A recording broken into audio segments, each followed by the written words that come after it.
So, as some of you know, we've been doing some work on drama. Because one of the critical aspects of changing a population is the ability to communicate ideas. And what you're doing when you're performing in a play, or reciting a poem, or singing, is you're communicating an idea.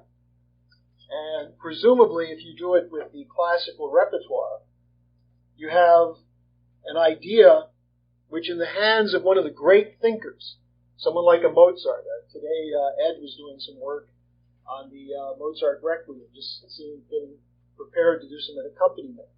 If you take a piece of music like Mozart's Requiem, you can't just, if you're a singer, you can't just get up there and say, well, hum a few bars and I'll catch on. Because it's one of the most profound works in all of history. A work on this question of what does it mean to be a human being, to live a life, to leave a mark. And in the hands of Mozart, who at that time was a highly mature musician, how he chose to present the words of a classic requiem. Because the requiem, the language, you don't play around with the language, but you demonstrate your grasp of the idea by the way you compose it. And so, to perform a piece such as the Requiem, you actually have to be able to think through what was in the mind of the composer when he was confronting the question of his own mortality. And so similarly, if you're working on a play by Friedrich Schiller, who was himself a beautiful person, and by that I don't mean he looked good. I mean, he spent his whole life developing his higher qualities, his qualities of reason, his ability to take what he knew about changing himself and provide the tools to other people so they could figure out how to improve themselves to be a better citizen. Similarly with Shakespeare. Now, a lot of people have this crazy view of Shakespeare, which is that, he was allegedly one guy who wrote a lot of plays. Some people, like our friend, not our friend, but our enemy, William Yandell Elliott, still argues it was Francis Bacon, a guy who could barely write, who was the author of Shakespeare's plays. But most people have this funny idea of Shakespeare. And these days you don't even read him very much. Just out of curiosity, how many of you in high school read a Shakespeare play? Right, virtually everyone. How many of you read more than one? How many of you read more than three? How many of you have attended a live performance of a Shakespeare play? A number of you. In high school? Well, in your whole life. How many of you, after you got out of high school, on your own, just picked up a Shakespeare play and said, I'd like to read this? All right, it's people who mostly are in the organization. Now, we launched a project a while back to perform Schiller and Shakespeare. And I invited someone who is a Shakespearean actor, who's acted in Shakespeare, who's directed Shakespeare, who thinks a lot about the issues raised by Shakespeare. I invited him to come in and work with us. And we had, a few months ago, we did a roundtable on Hamlet. But before that, we did a conference presentation, which he helped me with. And then he's been working on the drama. For those who don't know him, it's Robert Beltran, who's in the back of the room, who I've called on to help me over the next couple of presentations when we're going to take a look at another play by Shakespeare, a play that some of you probably know called Othello. Now, how many people have read the play Othello? Now, just one of you who's read it, what do you think the play is about? And I don't want a wise guy who's heard me talk about it already tell what I've said about it, but someone who hasn't heard what I have to say about Othello, what do you think the play Othello is about? Anyone who's read it? What? Spousal abuse, okay. Actually, on Lifetime Channel, they could probably do it that way.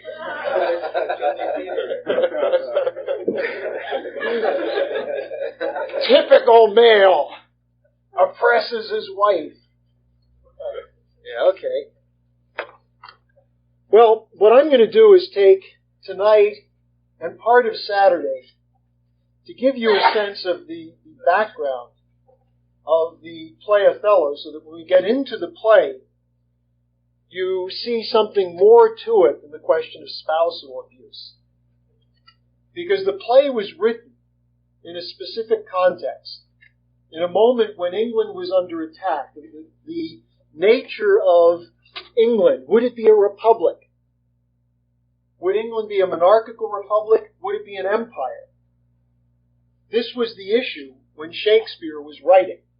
What would be the future of England?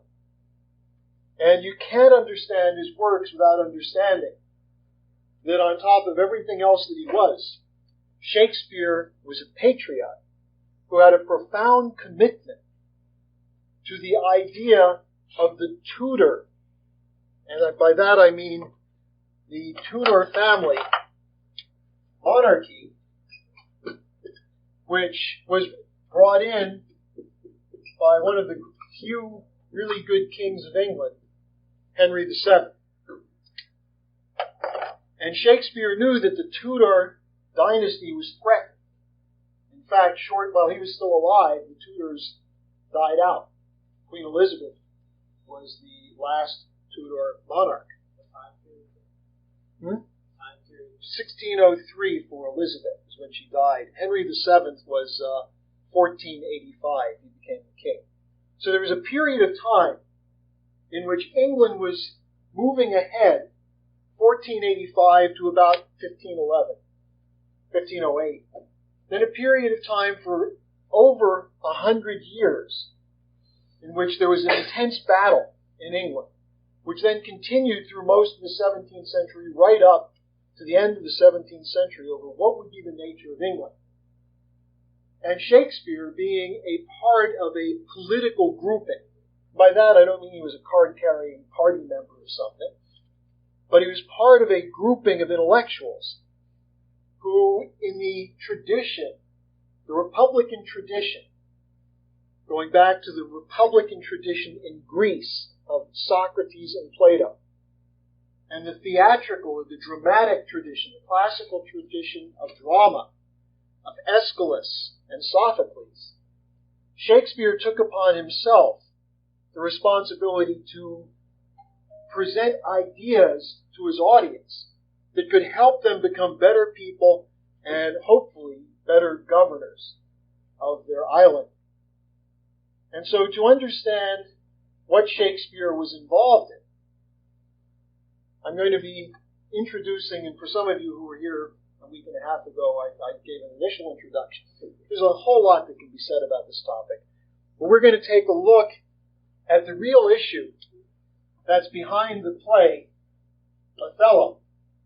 And when I say behind the play, it's there everywhere in the play.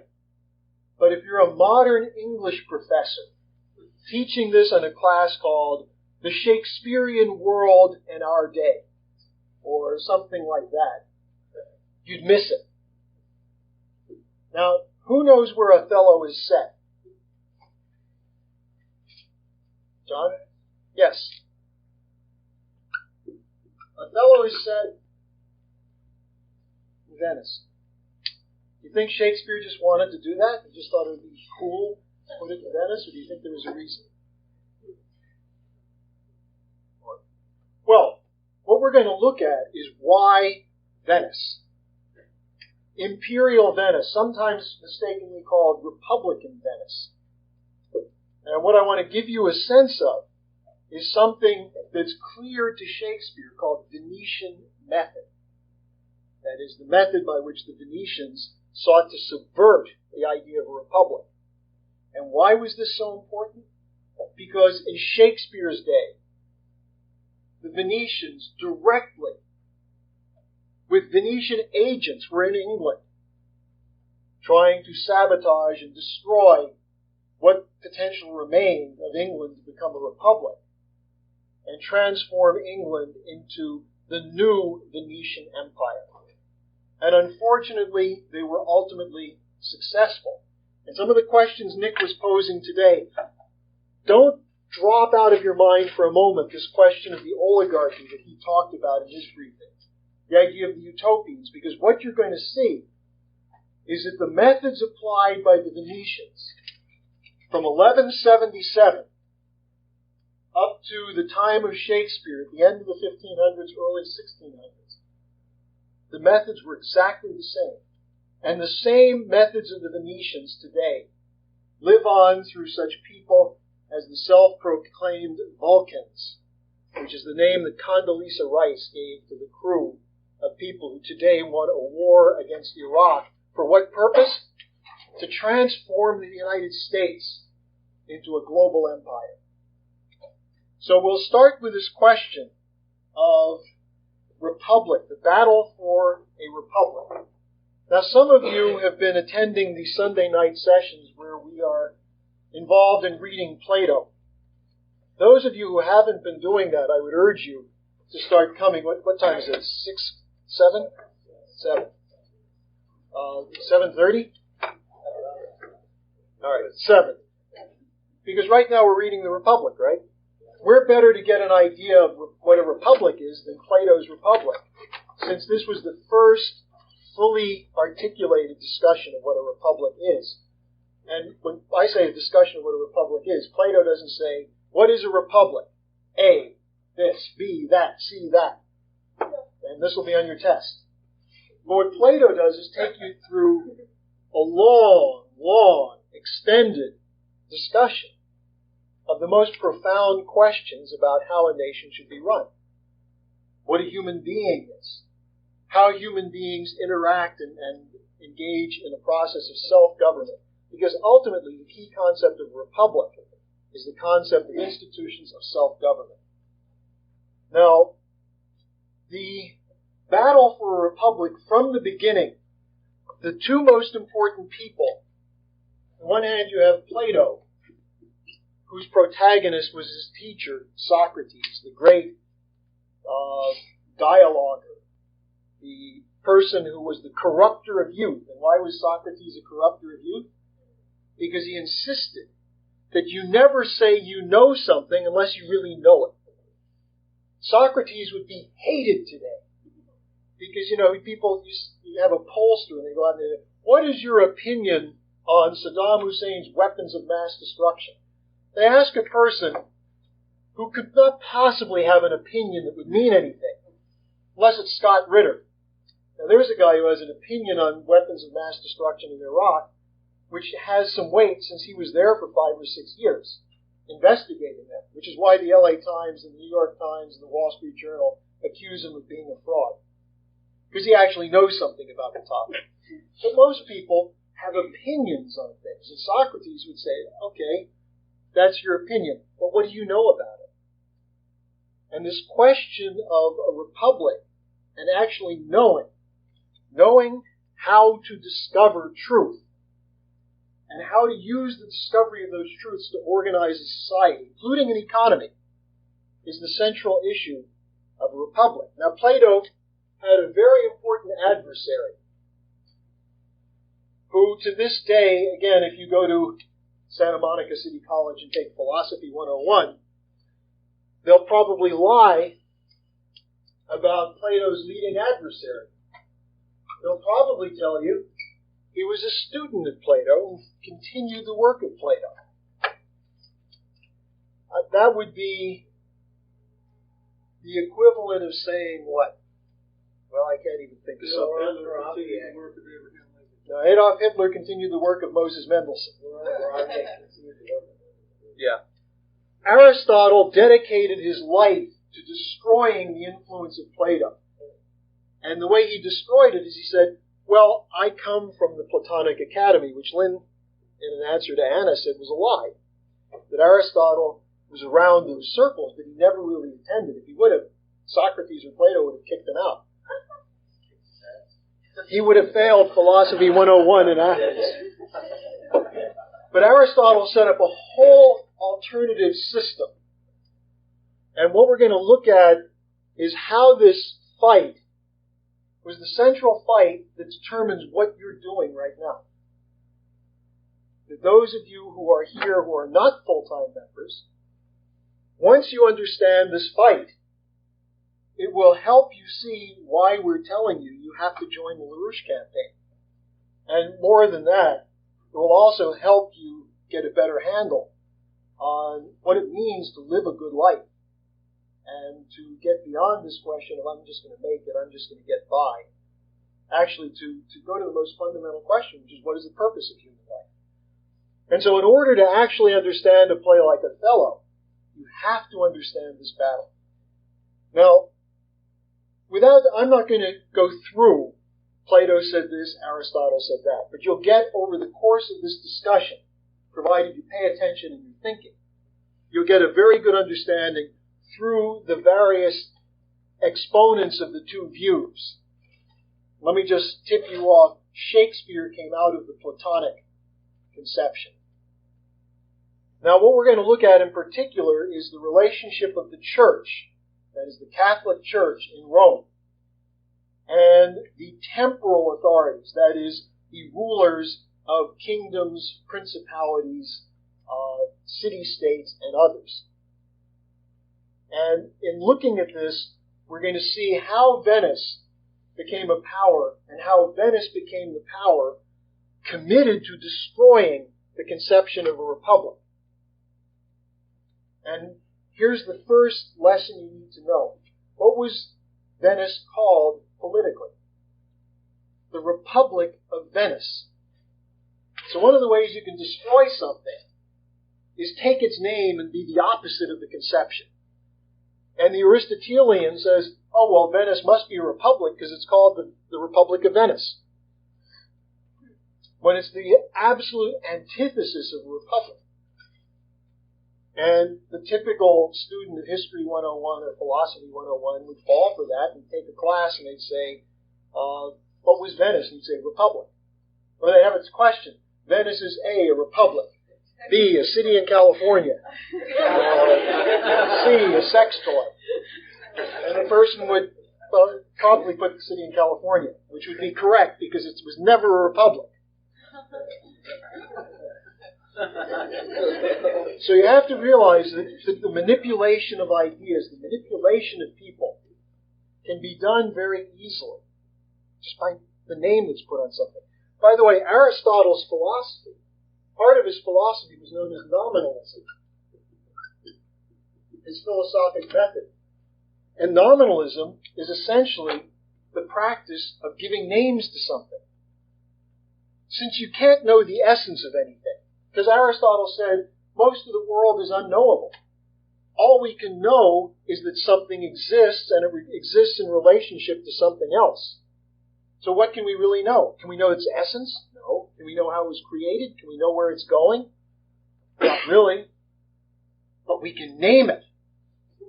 And once we name it, at least whenever we see it, we can say, oh, there goes whatever it is we've named. Do you know what it is? Oh, yes, it's whatever its name is. And that's part of the way also, that you destroy cognition. And you just learn the names of one thing after another. Now, I struggled thinking through this thing, what's the best way to get this conception across? Because I could go through thousands of years of history, I could go through a few hundred years of history, I could take one or two case studies. I decided to first just give an overview to give you a sense of how Venice became Venice. And then to give you a sense of the fights of that time through one of the great Platonic thinkers of that time, a man named Nicolo Machiavelli.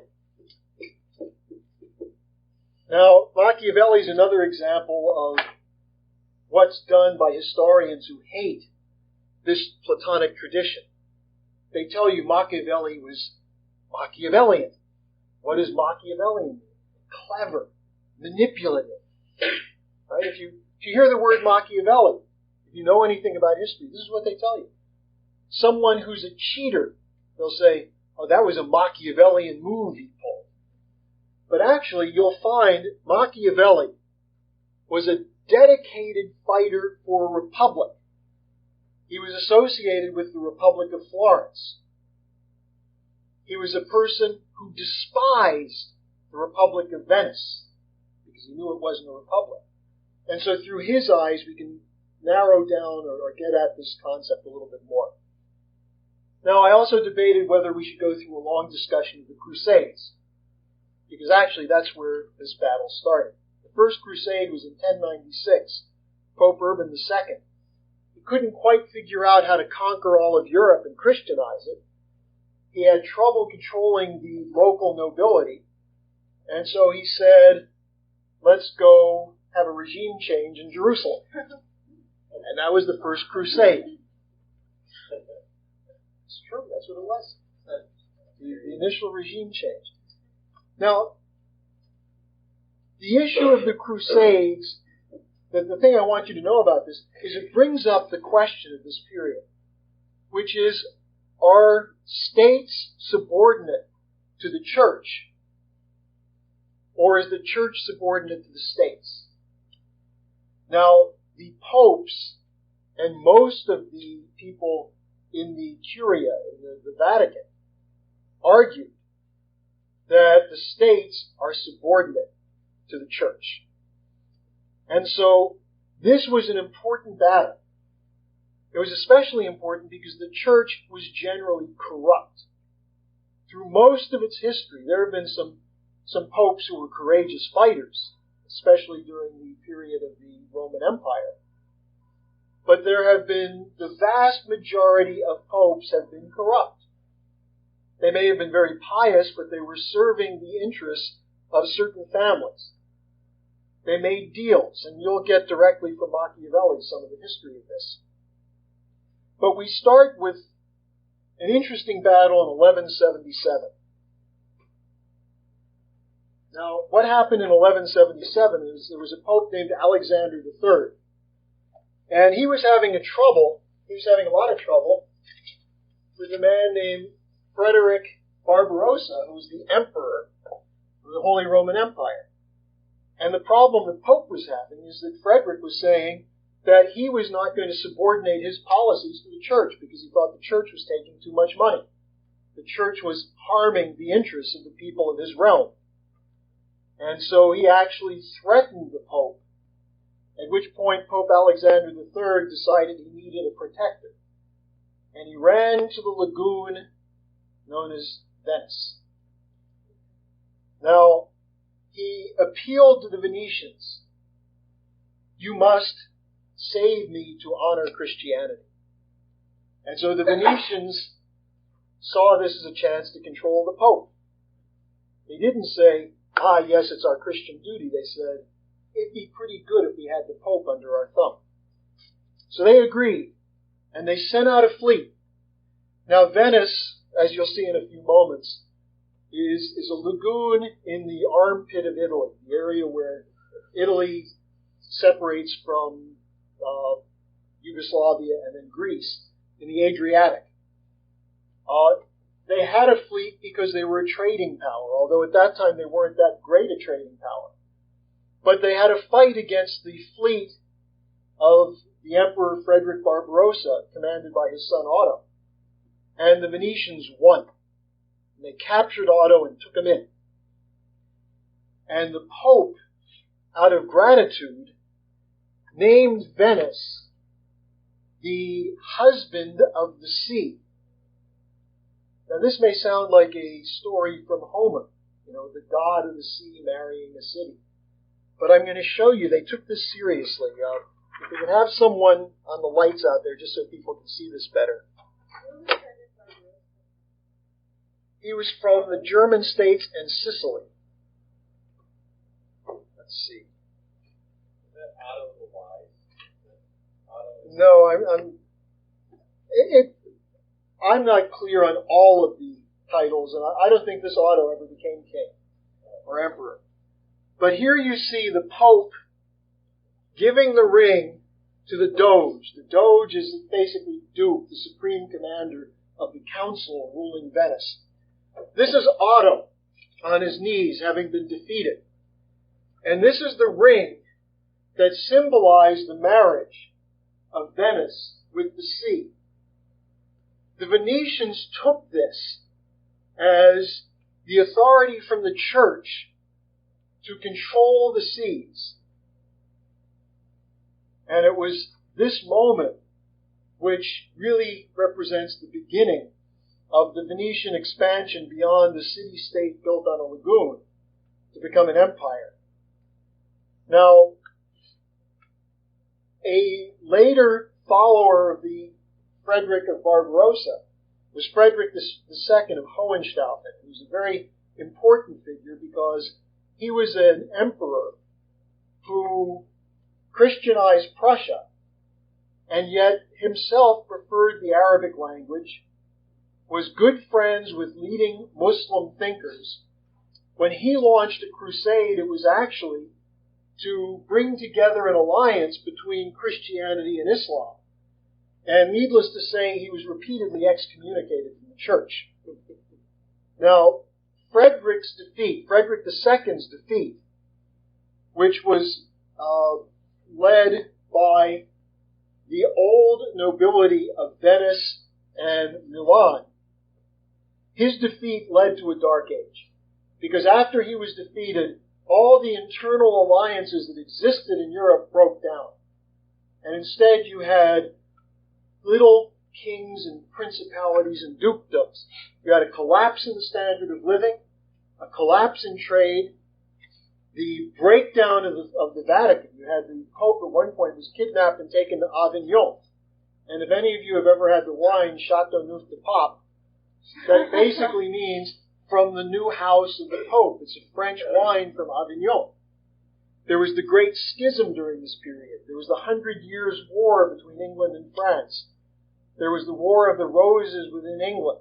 But the period from about 1240 until about 1430 was nearly 200 years of a dark age. Now, this was, not so shockingly, the period of the expansion of Venice's power. We see in this map the expansion of Venice's bases in the Adriatic. Here's Venice up here. This is the Adriatic. These were all ports that were major Venetian bases. That is, these were places that had alliances with Venice and allowed Venice to use their ports. And as you can see, it extended into the Black Sea and throughout the Mediterranean. This was in the 13th century. About 100 years later, these bases had expanded further. So they used the bases for land routes through Persia onto India. This was actually this part here, as you can see, through Bokhara, Samarkand, Tashkent. This is the old Silk Road, the road that Marco Polo, who was a Venetian agent, took. The road through which Marco Polo came back with Chinese noodles and they became known as spaghetti. That this was Venice was the key power to opening this up, these spice routes to Europe. Yeah. Yeah. As were his two brothers. But not Ralph Lauren. Yeah. Well, they didn't control it, but they made deals. First of all, they told the rest of the Christian world, we're wedded to the sea, so you have to give us the first right. And they used that also with Constantinople, which was the Byzantine Empire. They took control as much as they could of the second head of Christianity. And periodically, the Venetians would convince popes to carry out raids on Constantinople as crusades. One of the crusades was against Constantinople.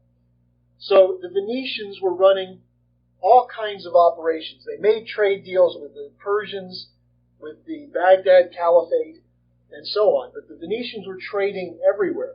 And this continued to expand further into the 15th century,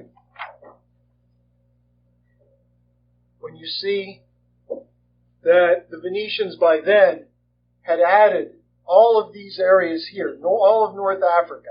The whole Mediterranean was a Venetian lake. Anyone that wanted to do anything in the Mediterranean had to make a deal with Venice. Now, part of what the Venetians did was they ran something that's kind of a typical mafia operation: insurance and maritime insurance. Now, insurance of shipping in those days, that was a pretty tricky business. If you picked up a ton of pepper or some kind of spice or silk in India and moved it through the Indian Ocean and tried to move it up eventually through the Mediterranean to Venice, you could have storms. These were not great ships. You had problems with pirates. The Venetians had deals with pirates all over the world to capture their rivals' goods.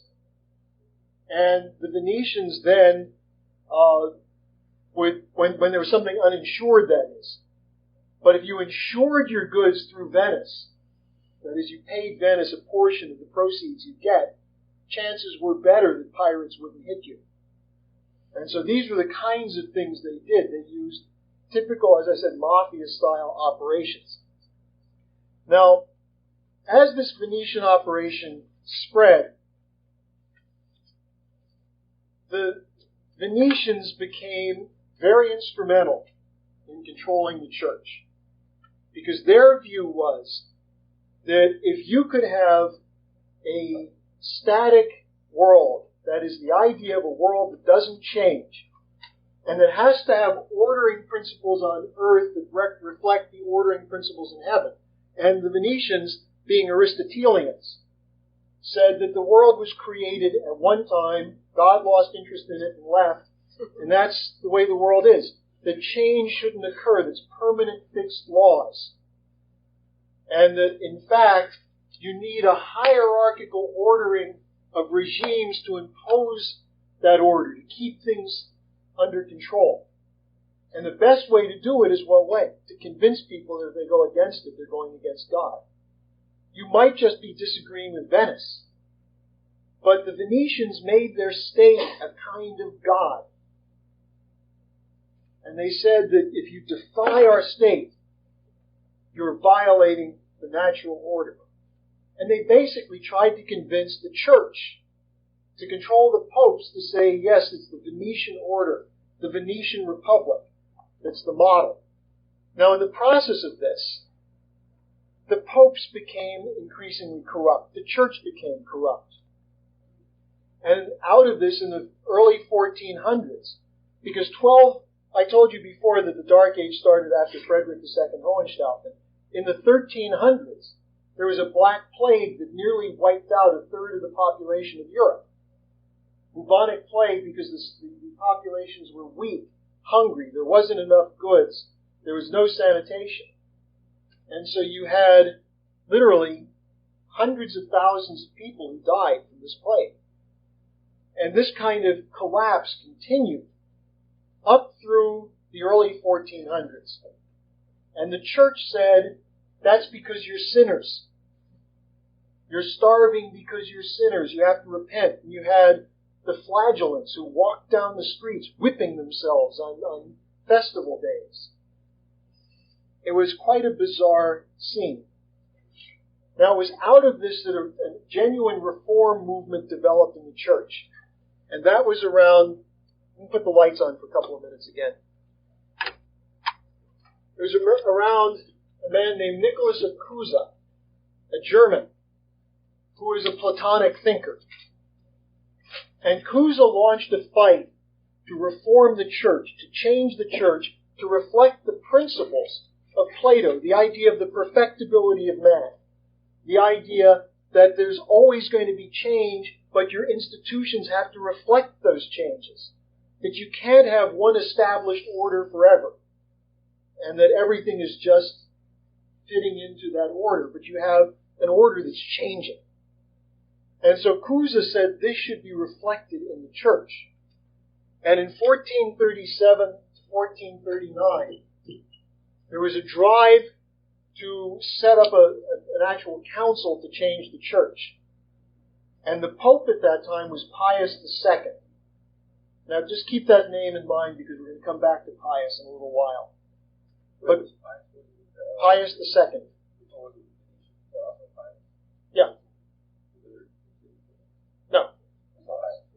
Yeah, Pius. No. With Alexander III. Yeah. Pius II worked with Cusa to set up this reform movement. Now, the key to the reform movement was the idea that the best principles of Christianity must be reflected in the states. That the issue is not who's on top, but that religion should serve as a guide for rulers. And the best rulers are those who act in the interests of being the Christian prince, of bringing their populations the best possible government, to have the best possible laws, to allow for the best possible prosperity and development.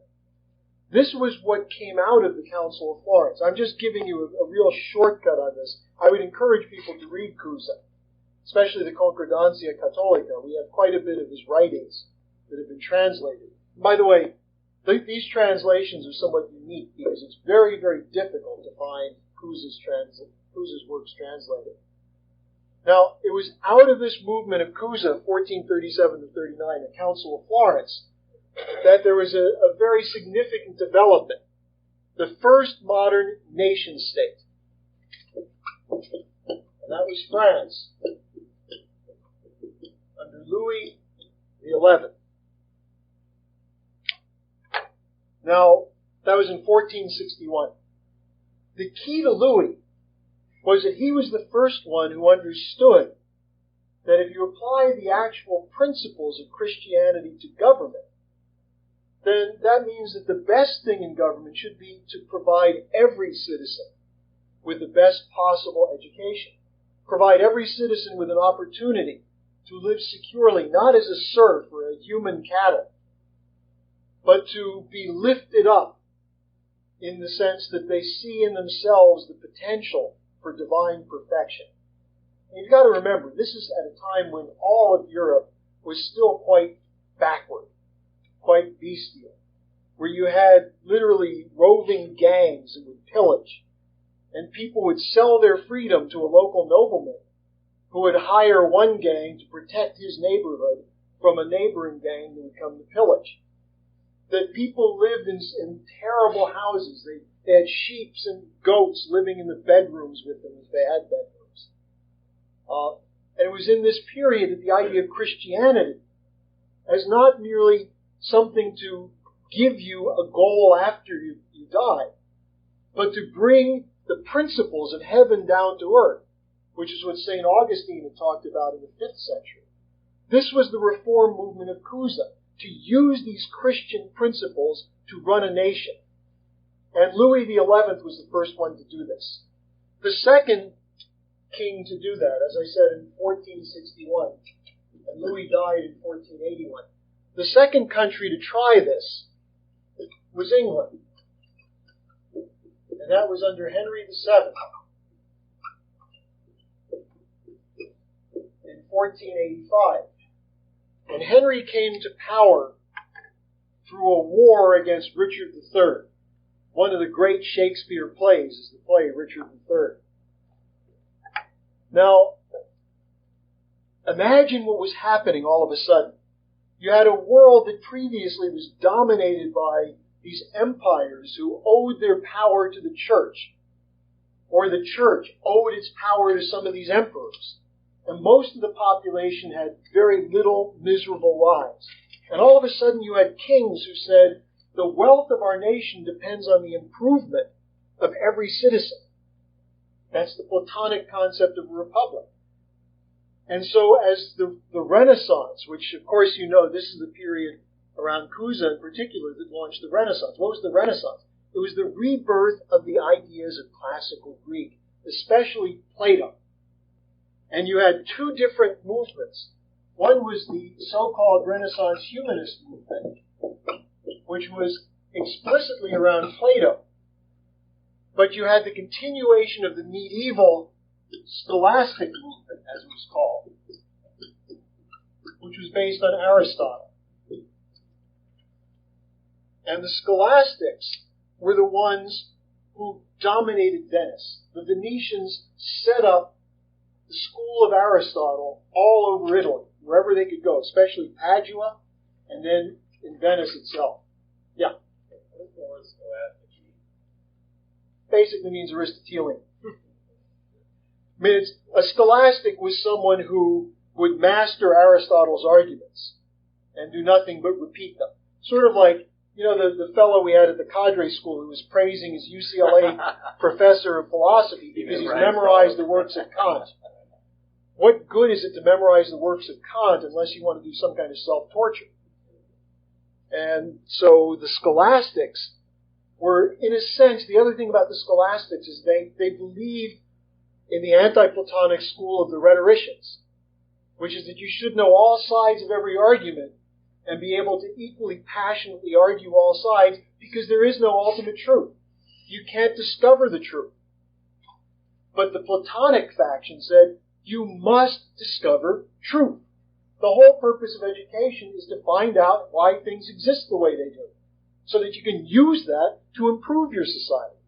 The Aristotelians said you'll never know the truth. All you can hope for is a good ruler. And so you had this fight again, Plato versus Aristotle. Now here's the fascinating thing. As a result of the work of Louis XI and then Henry VII, you had a sudden, and of course coming off Cusa and the Renaissance, Leonardo Da Vinci is another key character in this. Sandy, want to get the lights again? All of a sudden you had an explosion of Platonic thinkers.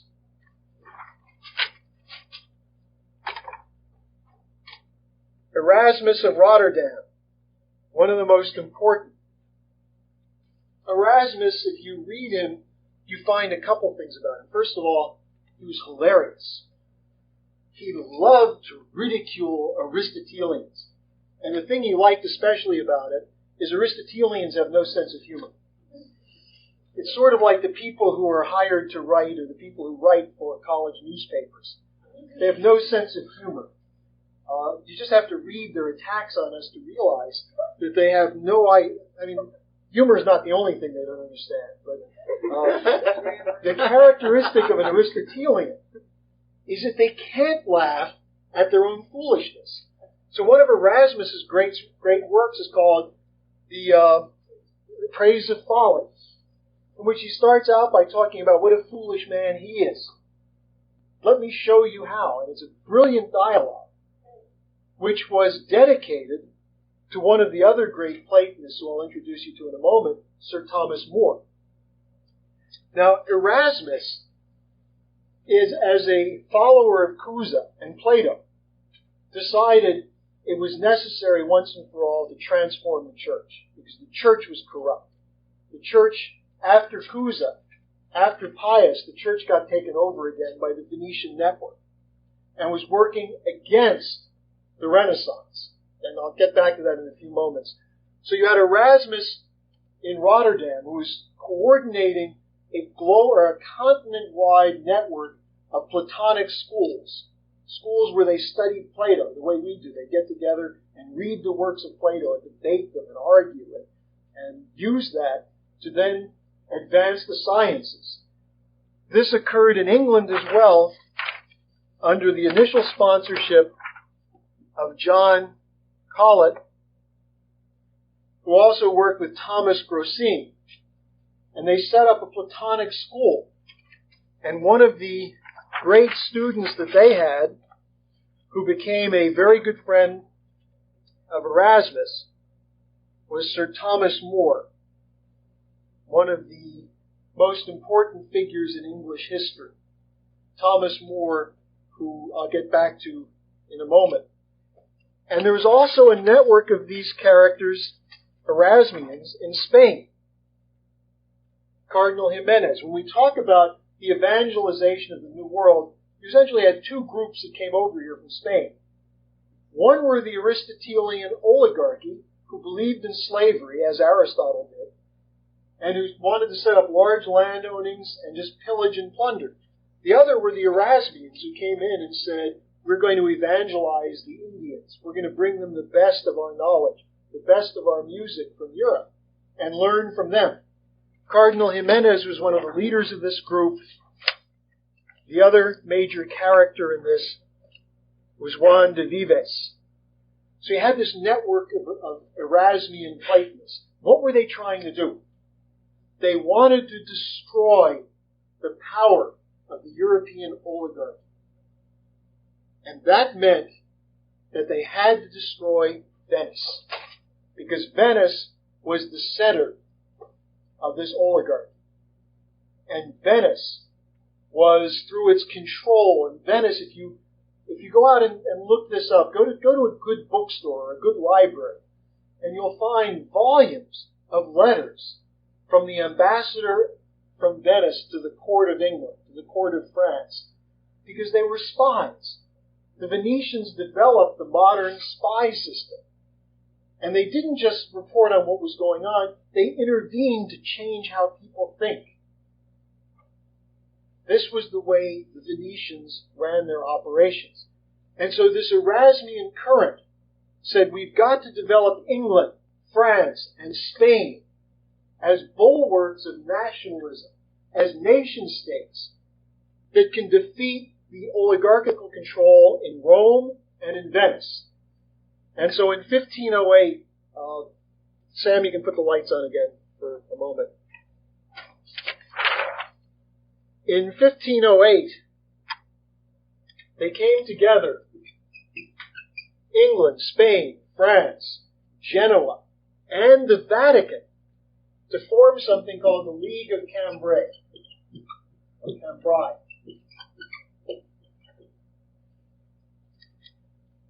This was a political, military movement with one goal: destroy Venice.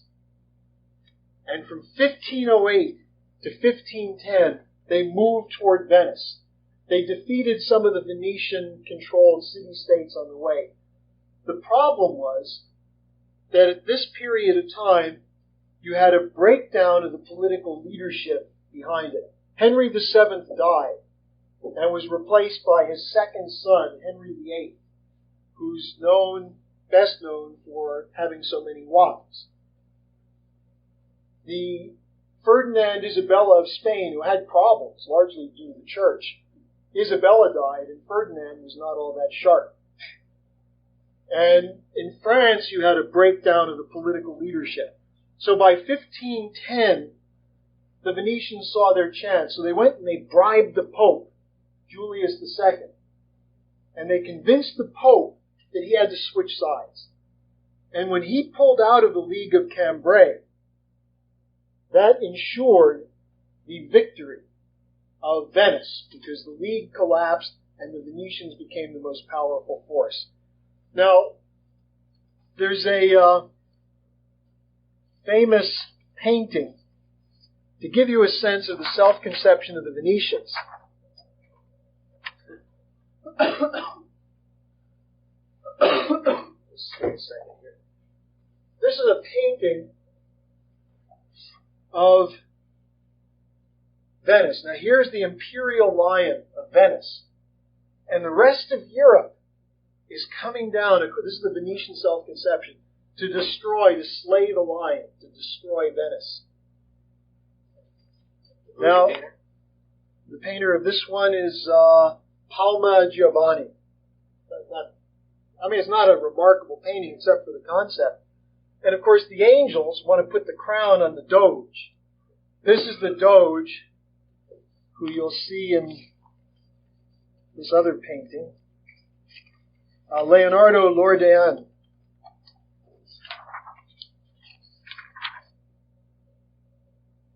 That's the leader of Venice. And the angels were putting the crown on him, and he was defending the lion. Now, Venice at this point was a place of evil. And there's a lot that I can say to you about it, but go investigate it yourself. Read James Fenimore Cooper's book, The Bravo. Read Schiller's story, The Ghost Seer. And you'll see that Cooper, a courageous American patriot, who was an American spy in Europe, as well as Schiller, who was a brilliant poet of freedom who's trying to bring the American Revolution to Europe, they understood what was wrong with Venice. These characters, these doges, who masqueraded as the individuals running the state, but who saw themselves as gods almost, were out to destroy this continental system. What they did was they tried to pit England against Spain, England against France, and France against Spain. And they succeeded in destroying this Platonic network. Now, let me just give you a little bit on the self-conception of the Venetians. This is a very famous painting by one of the most important painters of the Venetian Renaissance school, Giorgione. It's called The Three Philosophers. And it's an interesting painting because it gives you the Venetian self-interest, or self-conception rather. Here's the young man, the philosopher, contemplating nature. He's got some tools of a scientist there, and he's actually totally engrossed in it. Okay, that's in youth, it's okay to pursue things. But the middle-aged philosopher is a merchant. He's dressed as a rich man, almost could be a doge. And so the young philosopher, the young science student, becomes the worldly merchant. And that's when he's powerful. Of course, when he gets older, he becomes Aristotle. This figure was modeled on a Venetian painting of Aristotle. And so this gives you a sense of Venice's view. And the Platonic view is that as you get older and wiser, you move further and further from wealth and riches. In fact, you never pursue wealth and riches. But in the Venetian view, the real power, the one who towers over it, is the merchant in the middle. Now, the essential thing you need to know is that the Venetians went out to destroy the concept of the nation state and promote the idea of the empire. And the key operative they brought in on this was Philip II of Spain, the evil figure in Schiller's play Don Carlos. Now, Philip was the emperor. This is a picture from 1549. He came in, I think, in 1530-something, maybe 1540. And I'm not going to say anything more about Philip because I want to just take you now through Machiavelli's understanding as a Platonist of what he was fighting against. So we're going to put the lights on once again, Sam.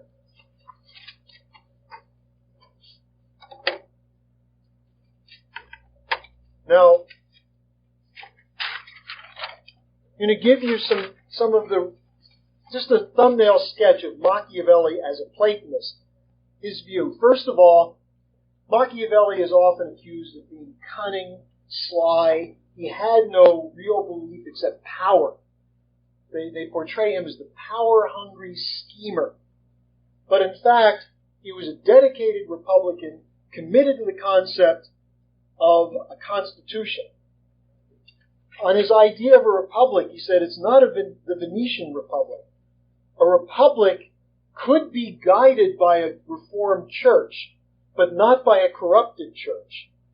If a church had an interest in temporal power, that is control over a kingdom or interest in money, that church could not have any influence on a republic. Now Machiavelli said only a sound constitution can solve the problem posed by man's mortality. Again, this is a Platonic concept. What happens if you have a good ruler and he dies? If you don't have a constitution, his son could be an idiot. His son could be a corrupt, manipulable character. But if you have a constitution, the good institutions of a constitution can survive the men who made them. If you don't believe that, look at the United States. We've had 5 or 6 good presidents, a number of mediocre people, and actually a large number of complete imbecilic scoundrels, with the 2 Bushes on the top of that. Now the nation still exists with the potential to do good, not because of any of these bad presidents, but we're a nation of laws, not men, of institutions embedded in a constitutional principle. And what Machiavelli said is a constitutional polity, that is a population, serves, or political system, serves to restrain those special interests in a state which, if allowed to act unchecked, would destroy it. So the institutions of the state must protect the state. Now, if this sounds like the U.S. Constitution, it's not surprising. He said, therefore, a constitution is the best guardian of freedom. But leadership is essential to a republic, which must have a strong executive authority and prompt action to meet any crisis. Strong executive. Sound familiar again? U.S. Constitution. But at the same time, it has to be restrained by constitutional means from a strong executive subverting the republic. Now, Machiavelli opposed the idea of empire. He said the idea of universal empire implies a certain notion of permanence, which was a term used by the Platonists to describe the idea of an oligarchical or an Aristotelian conception. Now, the idea of a universal empire, that's what Michael Ledeen, what Richard Pearl, what Paul Wolfowitz have today. The idea that the United States should be the permanent empire with rule over the world. Now, Machiavelli went on and said in a universal empire, there's no change, no challenge to authority, and there's a divine creation which was perfect and therefore could not be challenged. Again, that's the Aristotelian idea. But Machiavelli, who knew history, especially, what was the history you would know? You would know Roman history. Did the Roman Empire last forever? Did the Third Reich last forever? Did any empire last forever? No, empires carry within them the seeds of their own collapse. And so Machiavelli said universal empires can and will collapse. Whereas individual communes and principalities must have change, or they may disappear. But change is positive. He said the decline of Rome, this is in the history of Florence, he said the decline of Rome led to the emergence of new states, new languages, new ideas. Florence itself came into existence after the collapse of the Roman Empire. On the superiority of a republic, Machiavelli had the following to say. Its superiority lays in the fact that in a republic, the common good takes precedence over the good of individuals. The populace of a republic is more prudent, more stable, and of sounder judgment than the prince. Wait a second. Wasn't this the guy who said the prince has to rule, the prince has to have all the power? He was talking about a philosopher king. He was talking about Plato's concept, but Machiavelli said it must be rooted in the institutions of a republic, not a Venetian empire. Now, I want to just take a minute to go through what he had to say on the church, because this should give you a sense of what he was fighting. Machiavelli was called an anti-Christian. He wasn't an anti-Christian. He didn't like the church of his time.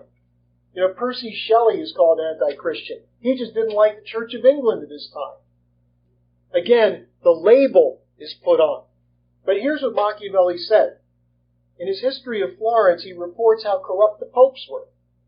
Now, in this, he was following another great humanist from Italy, namely Dante Alighieri, who consigned some of the corrupt popes to the lowest layers of hell, levels of hell, in his Commedia. Now, Machiavelli wrote that popes repeatedly invited barbarians into Italy to serve their purposes, and they used spiritual weapons, that is, the defense of the church, for political ends.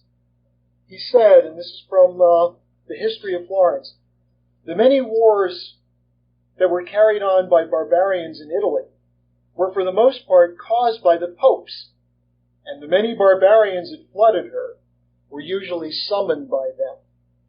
This sort of thing has lasted even to our times.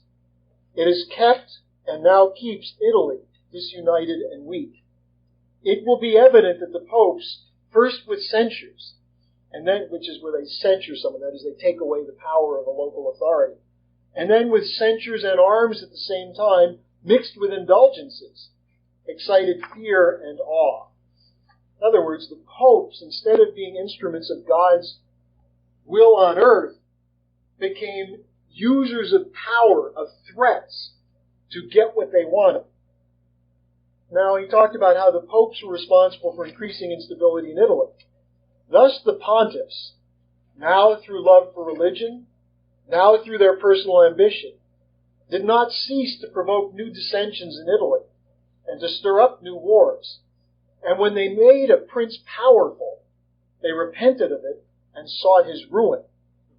Thus, that country which through their own weakness, in other words, Italy, which through their own weakness they could not hold, the popes could not hold, they did not permit any other to hold. That is, they would destroy rather than allow governments to function.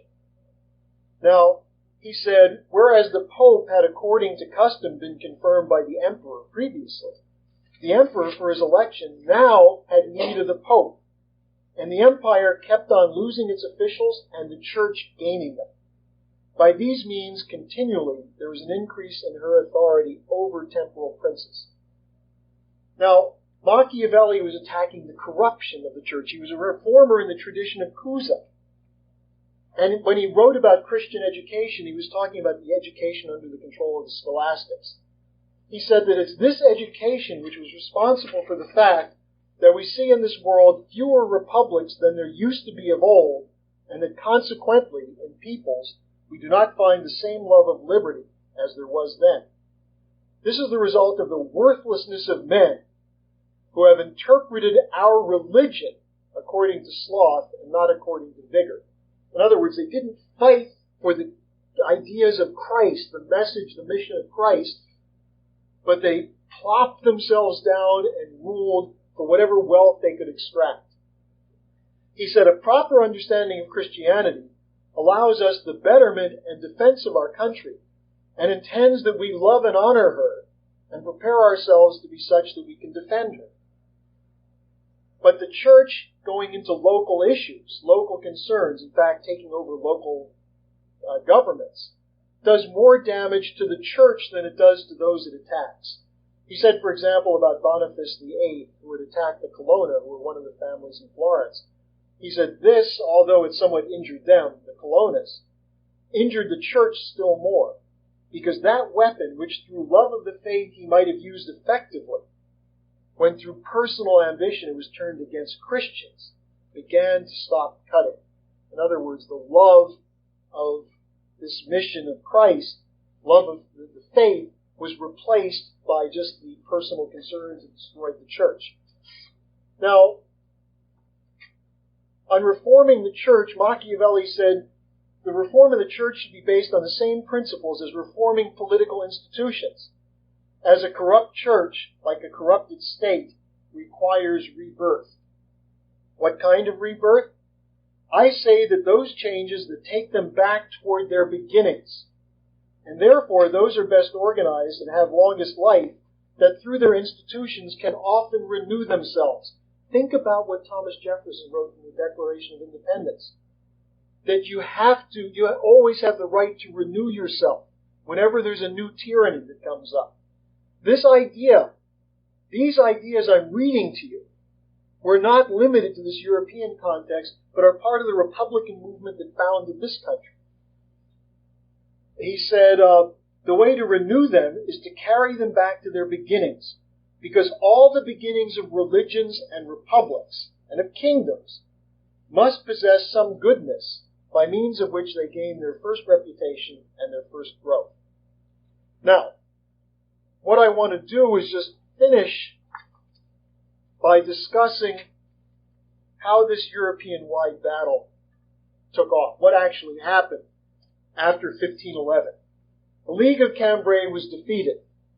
The Venetians became the dominant force. Actually, let me just read you what Pius II, who was Cusa's collaborator, Pope Pius II, had to say about the Venetians.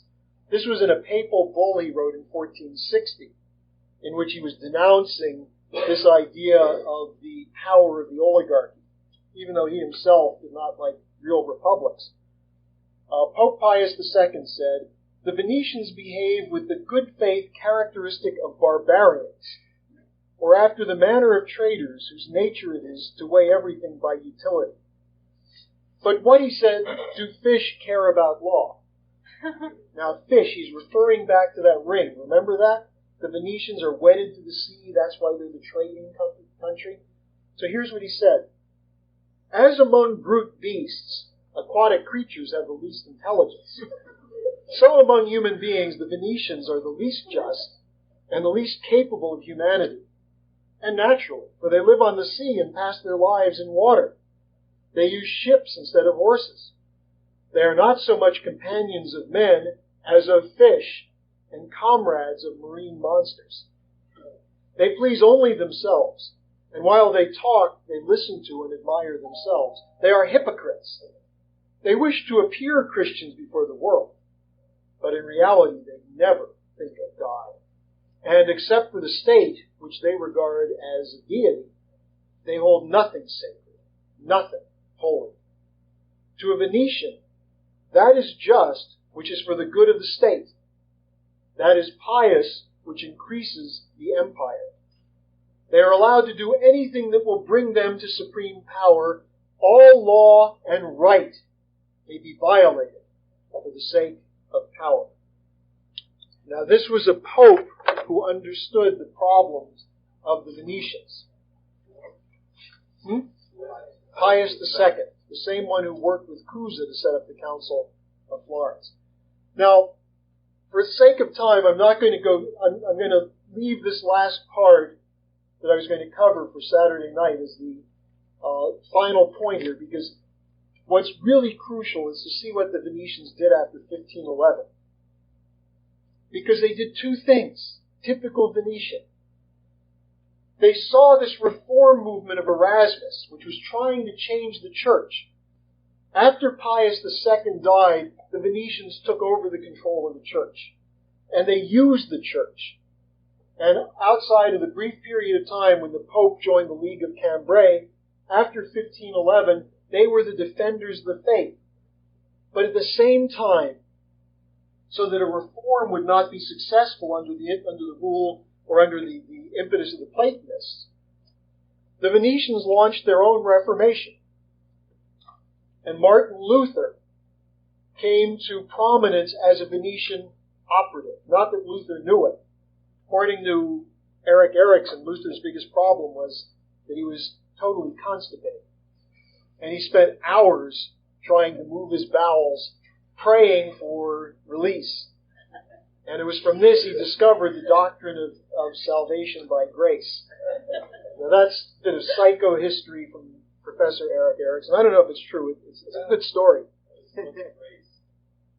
Well, I'll get to this in a moment, because this is the central issue that ties us together with the fundamentalists today. So they had the Reformation launch, and I'll go through how that was done by the Venetians. And then at the same time, they then went to the church and launched the Counter-Reformation, which is also known as the Inquisition. And the battlefront, one of the key battlefronts, was that of England around the role of Henry VIII. Because Henry ultimately, under the influence of what Lynn refers to as his sex counselor, who was a Venetian, Georgi, he was the advisor to Henry VIII, who ultimately told him to break with Rome.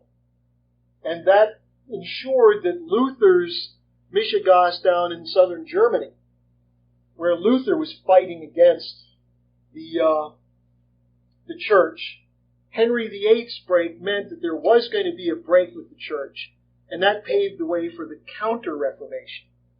Now, let me just tell you the one thing that the Venetians introduced into this, which is the corrupting influence that we see to this day. That's this idea of doctrine of salvation by grace. Now, this question of, are you saved? Are you going to have an afterlife? We get back to this question of mortality. Plato takes this up in the discussion with Socrates as Socrates is about to be put to death in the dialogue called the Phaedo, where Socrates argues that he can be poisoned by his enemies, the Democratic Party of Athens, but that will not destroy him, that his soul has immortality. Now, the proof of that is that we know Socrates today, don't we? Socrates is still affecting and changing the world. In this period of time, Socrates and Plato were the leading figures, even though they had died 2,000 years earlier. They were still changing the world. 400 years later, they're still changing the world through the work of Lyndon LaRouche. Well, the Venetians didn't like that concept. The Venetians said, there's only one way you can achieve being saved, that is, having an afterlife in heaven. And that is the doctrine of salvation by grace. That is, by the grace of God, you are an elect. You are selected. And this is what Lynn refers to very often as the Cathar doctrine, or the Bogomiles, who were among the early, one of the split-offs of Christianity, one of the heresies, the Bogomil heresy. And their view was not the view of Paul in Corinthians, where it's love, or faith, hope, and charity, or agape. That is, your work, what you do, your expression of agape in this world, that you go out and do something for the world. No, Luther, and then Calvin, the Venetian view, which came primarily from this figure, Paolo Sarpi. Whoops. There are actually others I'll mention Saturday night, Contarini and others, a whole school of Aristotelians. But Sarpi, this is the guy who was deployed into England around Shakespeare's time. And his view was that if you're not one of the elect, if you're not chosen by God, you're going to hell. There's nothing you can do about it. You can try and latch yourself on to one of the elect, but it's not going to work. And how do you know if you're elect? Because your life is good. God rewards the elect. Look at Pat Robertson. He's convinced he's going to heaven. His view, particular view of this, is called the Prosperity Doctrine. I'm rich because God has elected me. Now, you're just a poor person. You can't get to heaven on your own. But if you give me money, I'll put in a good word for you. Now, it also includes this conception, which is also part of the fundamentalists today, that you can cut your own deal with Jesus. You can be bad most of your life, but if you finally say, Jesus, I'm sorry for everything, and I really mean it, I love you, you might get a last-minute salvation. Now, this idea, as opposed to a body of work, a life of work, fighting for institutions of government which give meaning to your life, and through which you give meaning to those who came before you. No, the idea is that you somehow have a special privileged position. Some of them take this from the Old Testament, the idea of the Jews as the chosen people. And it's a complete misreading of the Old Testament. God never said, I'm choosing the Jews to give you some real estate.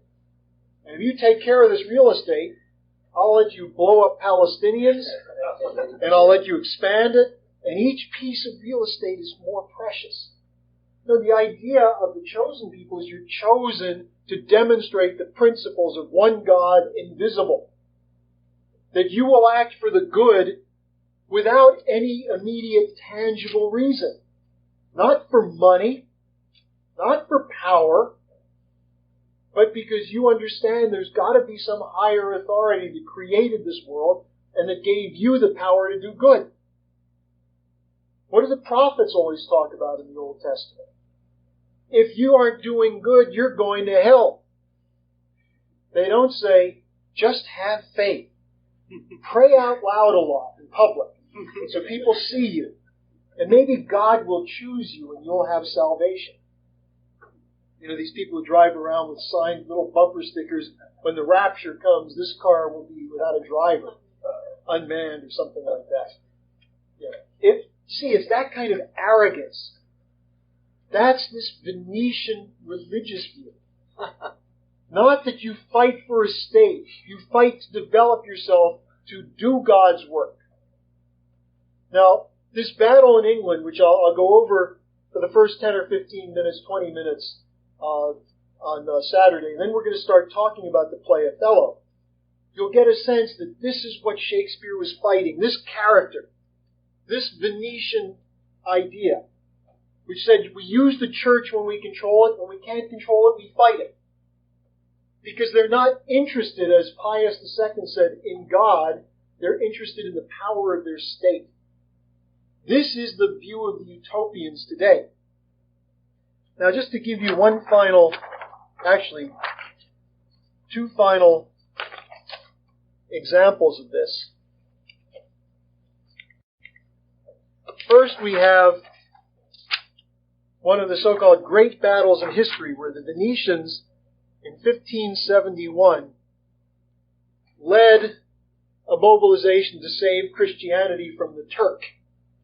The so-called Battle of Lepanto. Once again, there it is, the Venetian lion, the symbol of Venice.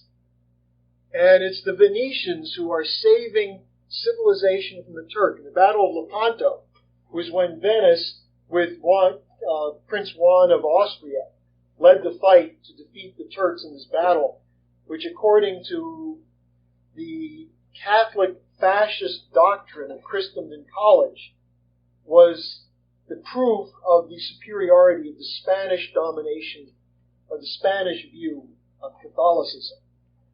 And of course, it's not even really Spain, it's Spain under the influence of Venice. And finally, to give you a sense of the setting for Othello, this is maybe hard to see, but this is the Venetians have just won a battle at sea. And here you see people carrying a platform on which the Doge and his wife are sitting and his relatives. And the people are cheering, but what are they cheering? They're throwing coins to the poor. Because the ruling elite in Venice were among the most brutal, the most murderous. That the holy days in Venice were always days where people would go to masked balls. And the day after, you'd find bodies in the lagoons, in the canals. And so you get a sense of this idea that's there in the Bravo and in the Ghost Seer and in Othello. This idea of a people for whom the manipulation for personal or familial power is primary. And it's from this standpoint that you look at the key character in the play Othello, and you find it's not Othello, but it's a character by the name Iago. And Iago represents, and I hope we can demonstrate this as we discuss the play, the Venetian Method. So let me stop with that, and I know I threw out a lot of years of history, but I think that this is crucial for people to get a sense of how civilizations develop and what the fights are. And if you think this through and go back over your notes, and then think about what Nick presented earlier, I think you'll get a very good sense that this crowd we're fighting today is the same Venetian crowd transplanted to Harvard, Stanford, and a few places like that. But we know how to defeat them. It's to use a good, healthy dose of Platonic thinking. So let me open the floor for questions. Yes, Liz.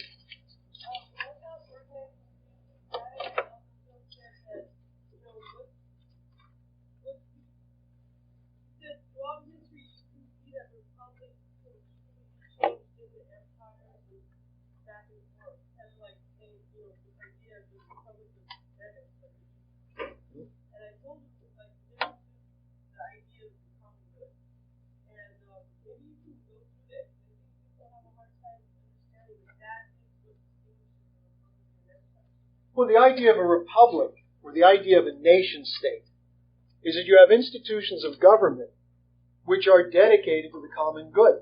And the idea that by improving the conditions of all of your citizens, you actually improve the conditions of the whole nation.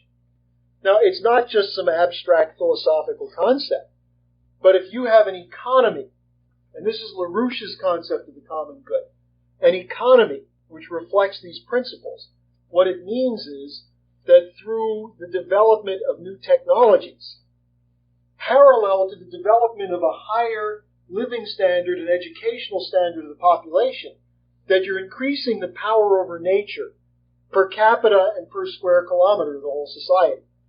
Which means that, quite simply, in a nation with a lot of poor people, if you're really interested in improving the strength of that nation, you have to have an economic policy and an education policy which simultaneously increases the creative power of that population so that they're able to do more work, more productive work. A population of slave laborers may keep a few people rich, but the society as a whole is weak. So if you're a parasitical elite like the Venetian oligarchy, how do you survive? You have to keep all the rest of the world fighting. You get vassal states to go out and do the battles for you. The reason the Venetians went to England is after 1511, they knew that they just lucked out in the fight against the League of Cambrie. They knew that that strategic location in the Adriatic was not a good location to run a world empire. And so they looked around the world and they said, where could we be to best run a world empire? And they chose London, England, the British Isles. Now, the common good, the general welfare, is a simple concept. You have government that's committed to ensuring the best protection of the population. Protection, as Machiavelli said, from special interests. Now, that's the idea of our founding fathers, of Lincoln, of Franklin Roosevelt, of Lyndon LaRouche. Now, what's the idea of someone like George W. Bush, to the extent he has a political idea? If my friends, who are better people than yours because they're part of the elect, see, look at Bush's religious view. He thinks because he overcame cocaine and alcohol problems by humbling himself, falling on his knees before God and begging for forgiveness, that now he's become one of the elect. He's like, I'm one of these guys, I'm on a mission from God to destroy terrorism. And so you get these controllers who are much more clever than him, and they say, we've identified the greatest terrorist threat in the world, it's Saddam Hussein. And Bush, like his father, is saying, well, we got to go after the Hitler. Robert Scheer wrote a hilarious column today in the LA Times. He said, this Saddam Hussein, he just proved why he's called the new Hitler. Look what he just did. He agreed to his unconditional acceptance of UN resolutions.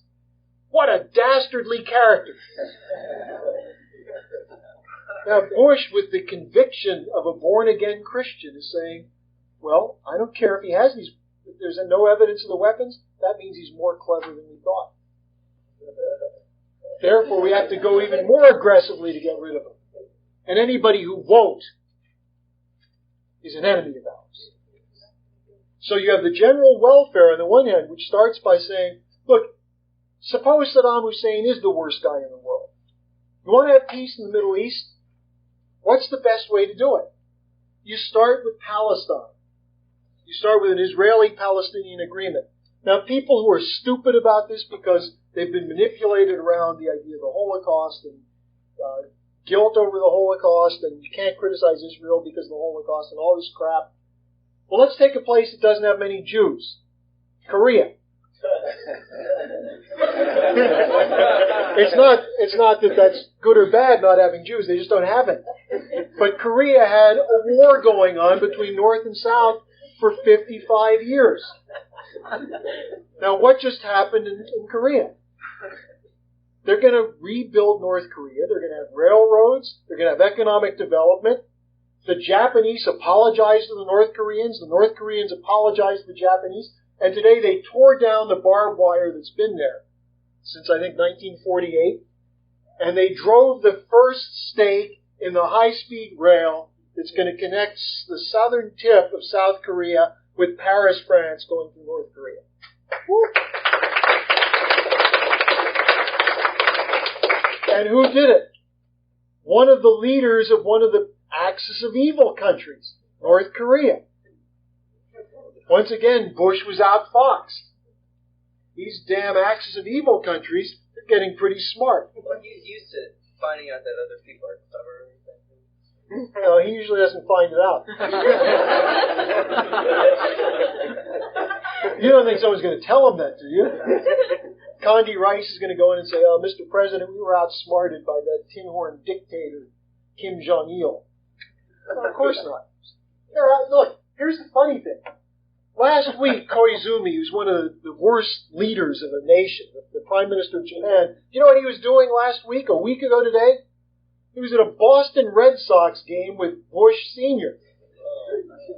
Now, a year earlier, he was at a Baltimore Orioles game with Bush Jr. So the Bushes think the way you get along with the Japanese is you take them to a ball game, especially if there's a Japanese player on one of the teams. And you say, "Well, your people are getting pretty good for those little dark people you are. Pretty soon you'll be up to our little brown people from the United States. You know, the ones we let in from Latin America because they can feel. You know, the Bush view of the world." Now here's Koizumi, who acts like an idiot on economics. He acts like an idiot on most things. And he acted like a statesman in North Korea. So why can't we do that in the Middle East? Well, Rabin wanted to. Rabin represents the real Jewish tradition. The recognition that it's through treating your fellow human beings with justice that's the basis for peace. And so Rabin said, "Look, I've been killing you Palestinians for 30 years. We still don't have peace. You don't have dignity. We don't have peace. Let's try it differently." That's what Oslo was about. And Rabin was murdered by the people who work with Sharon, the people in the Sharon government. And Sharon is saying, "Yeah, we're going to have peace. We're going to have the peace over your dead bodies." Again, you have the general welfare versus the Venetian concept of an oligarchy. The Israelis, and I don't mean all Israelis, the leadership in Israel today is a bunch of psychopaths who came out of this Jabotinsky wing of the Zionist movement, which wanted an alliance with Adolf Hitler. They appealed to Hitler. They said, "If you drop your anti-Semitism, we'll join you in the war against Britain." And these are the people Bush talks about as the men of peace of Israel. The ones who killed the actual peace-loving Israelis. Rabin, who was part of this tradition, the better tradition, the Moses Mendelssohn tradition of Judaism. So if you look at this thing, you take the best of Judaism, the best of Christianity, the best of Islam, and it's all based on a concept of justice and human dignity. Now, can you have peace among the faiths based on that? Of course you can. Can you have peace among the faiths when you say Islam, radical Islam, is an anti-human tendency, as Bush is saying? Yeah, Nick. How is the Gulf War? How is the Gulf War only the responsibility of Israel? It wasn't Israel, it's this faction in Israel. Because here's what happened. Bush was putting enormous pressure on Shamir. Yitzhak Shamir was the head of something called the Stern Gang in the 1940s. The Stern Gang was a bunch of terrorists. These are the guys who were killing Brits, they were killing Palestinians, they were killing Jews who didn't agree with the Jabotinskyites. This was the radical terrorist wing of the Jabotinskyites. It was Shamir's close friend who went to negotiate with Hitler to form this alliance. Now, when Shamir was prime minister, here you have the irony. These guys were a tiny, tiny grouping within the Zionist movement. Most Jews hated them. The Jews who liked them in the United States were the gangsters, like Meyer Lansky, like Mickey Cohen, who ran the rackets out here, who raised money from rich Jews to provide arms for Israel, and then he claimed that the ship sank. But most people knew he just kept the money. It's the California Attorney General's report from 1944. It says, we don't think they ever bought the arms. They're not above exploiting anybody. Anyway, this network, the other guy, Begin was the other Jabotinskyite, and he headed up something called the Irgun. His group blew up the King David Hotel, which killed almost 80 people in 1947, before maybe it was 45. Anyway, this was an act of terrorism greater than anything done by Hezbollah, Hamas, Islamic Jihad. So these two terrorists formed a party which in the 60s merged and was called the Likud. This is the Jabotinskyites. And because of the crisis in Israel in the 70s, they came to power. And it was a coordinated operation. This was Kissinger's operation. This is the Brzezinski operation. And what they were saying is that, look, we've got nukes. If you don't do what we want, we can use those nukes. And so there was something developed by the Rand Corporation called the Breakaway Ally Scenario. These are really interesting titles, aren't they? What the Breakaway Ally Scenario said is, let's suppose we want a war against an Arab government. Well, the American people don't want a war. So how can we get a war started? Well, we get the Israelis to launch the war. And then we have to go in to bail Israel out so Israel doesn't use nuclear weapons. Because this grouping, the Shamir, Begin, Sharon, Netanyahu, they're psychotic. So what happened in 1981, Begin ordered an attack on an Iraqi nuclear power plant called the Osirak reactor. This was a preemptive strike. They just sent in Israeli planes and they bombed it, destroyed it. Why? Because they said, well, if they have a nuclear plant, they might make nuclear bombs. Now, here's the interesting thing. Which country do we know in the Middle East has weapons of mass destruction? Israel. Which country has repeatedly violated UN resolutions? So why are we going to go to war against Iraq, which just said 2 days ago they're going to comply with UN resolutions? And as far as we know, we don't really know, but it's unlikely they have weapons of mass destruction. So this is the blackmail. And what Shamir said in 1990 is, if you don't do something about Saddam, we will. And so the U.S. suckered Saddam. There was a trap. Actually, it was the British who did it. The U.S. Americans just aren't so good at this kind of thing. The British are great at it. The British got Kuwait to start drilling wells, slant wells, so they were taking Iraqi oil. The Iraqis freaked out. They kept communicating to the United States, what are we going to do? What are we going to do? And the U.S. kept saying, it's your problem. So Saddam met with the U.S. ambassador to Iraq, April Glaspie, and said, what should we do? And Glaspie said, hey, it's your problem. So a week later, Iraq moved into Kuwait, and Bush's first response was, well, too bad. Thatcher flew over to the United States on her broom, shoved it up Bush's rear end, and it was called stiffening his spine, and that started the war against Iraq. Now, in the meantime, Shamir was saying, you do it or we're going to do it. And so the U.S. said, these guys are crazy. We can't let them do it, so we better go ahead and go to war. Now, Sharon today is saying the same thing. If you don't do it, we're going to do it. And it's not just Iraq, it's Iran, it's Syria, it's Lebanon. And the drumbeat is also, it's Saudi Arabia. And so that's the way this thing is run. It's the same Venetian method. Where's the evidence? How many Americans do you think Saddam had something to do with September 11th? Probably a lot of them. Then you say, well, there's been no evidence of that. They say, oh, yeah. Well, he's still a bad guy. What did he do? He kills his own people. Since when did the United States invade somebody because they killed their own people? And how many times do we fund someone so they will kill their own people? We've done that a lot. So, this is where you begin to see the problem. It's the lines, yeah. So the idea is, we couldn't, once Israel starts a war, they would just go insane, and we couldn't control it at all. Well, Israel would be likely to use nuclear weapons. So the idea is if you don't want to use nuclear weapons, then we better preempt Israel. That's the breakaway ally scenario, is that if Israel's going to break away, then we can use that possible breakaway as an excuse for us to do a preemptive strike. So the idea is instead, see the other thing is that if Israel attacks an Arab government with heavy weapons, the whole Arab world will go up. There'll be incredible slaughter. It'll be like the Crusade in 1096. So instead, the idea is the United States will use a quick surgical strike. Yeah. I had a question about that.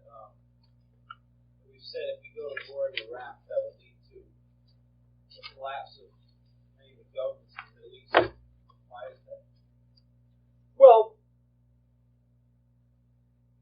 what's called the Arab street, namely the man in the street in these countries, who doesn't really know what to make of the United States, has been radicalized by the Palestinian situation. Because what they see, even people who may have been sympathetic toward Israel, and many of whom were sympathetic to Rabin, what they see now on television is Israeli tanks shooting at children. And so what the sense is that with U.S. support, with U.S. weapons, with U.S. money, Israel is maintaining control over the territories by killing Palestinian Arabs. And so there's a radicalization around that. Now, what would happen if Saudi Arabia, the government of Saudi Arabia, which, let's face it, I mean, they're not the greatest government in the world. They don't do much for their people. You do have a parasitical oligarchical family ruling the place. If Lynn were president, he'd talk to them at some point and say, look, you guys should make some changes here. And he'd show them how it would be in their interest to do it, not just order them. But if the Saudi ruling family said, well, we've got to help the United States kill other Arabs, you'd have the radicalization of the younger people in particular.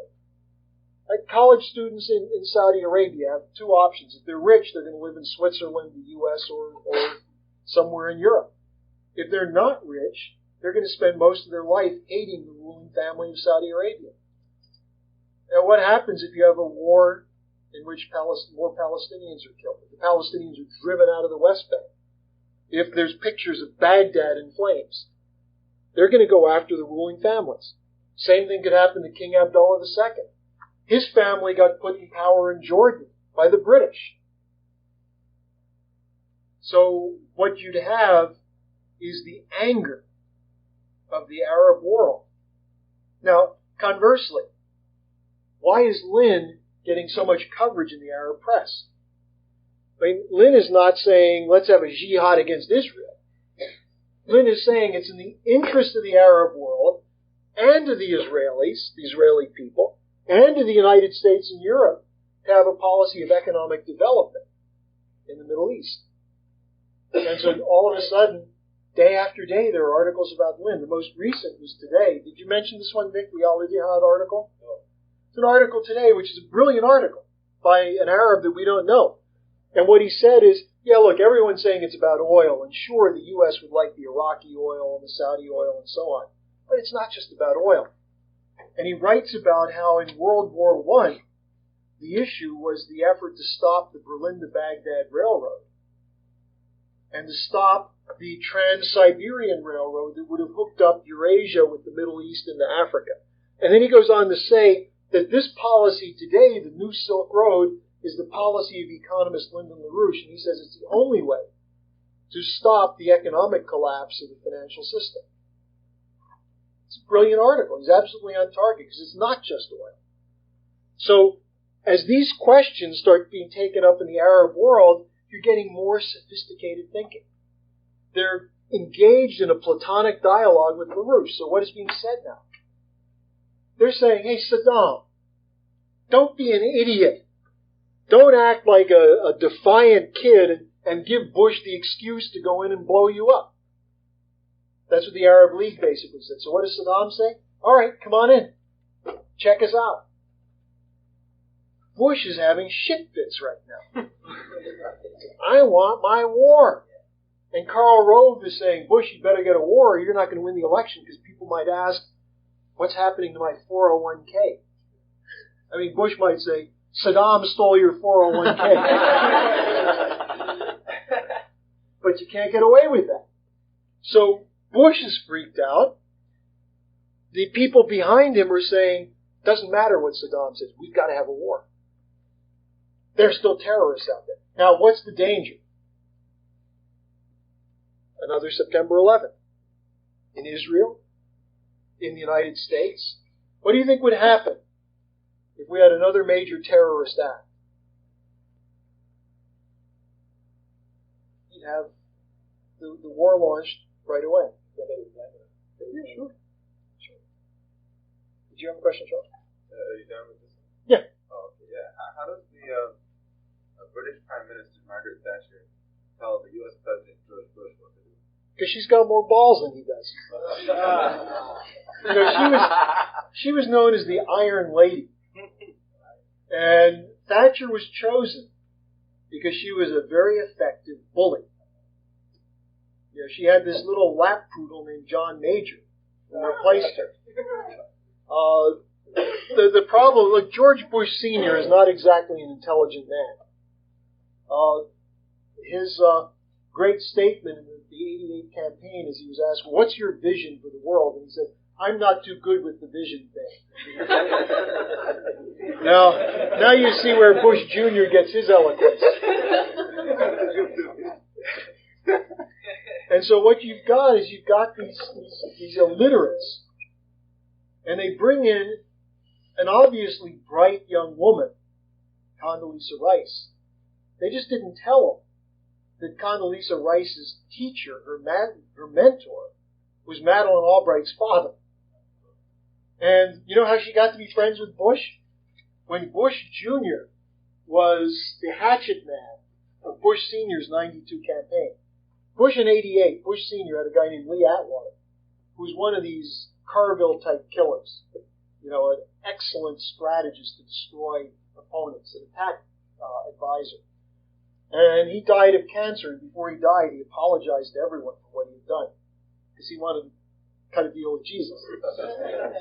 So they didn't have Atwater for the 92 elections. They asked Bush Jr. to do it. So he was the guy who fired everyone that they didn't like. And so he was sitting there waiting for a meeting with his father, and Condoleezza Rice was there.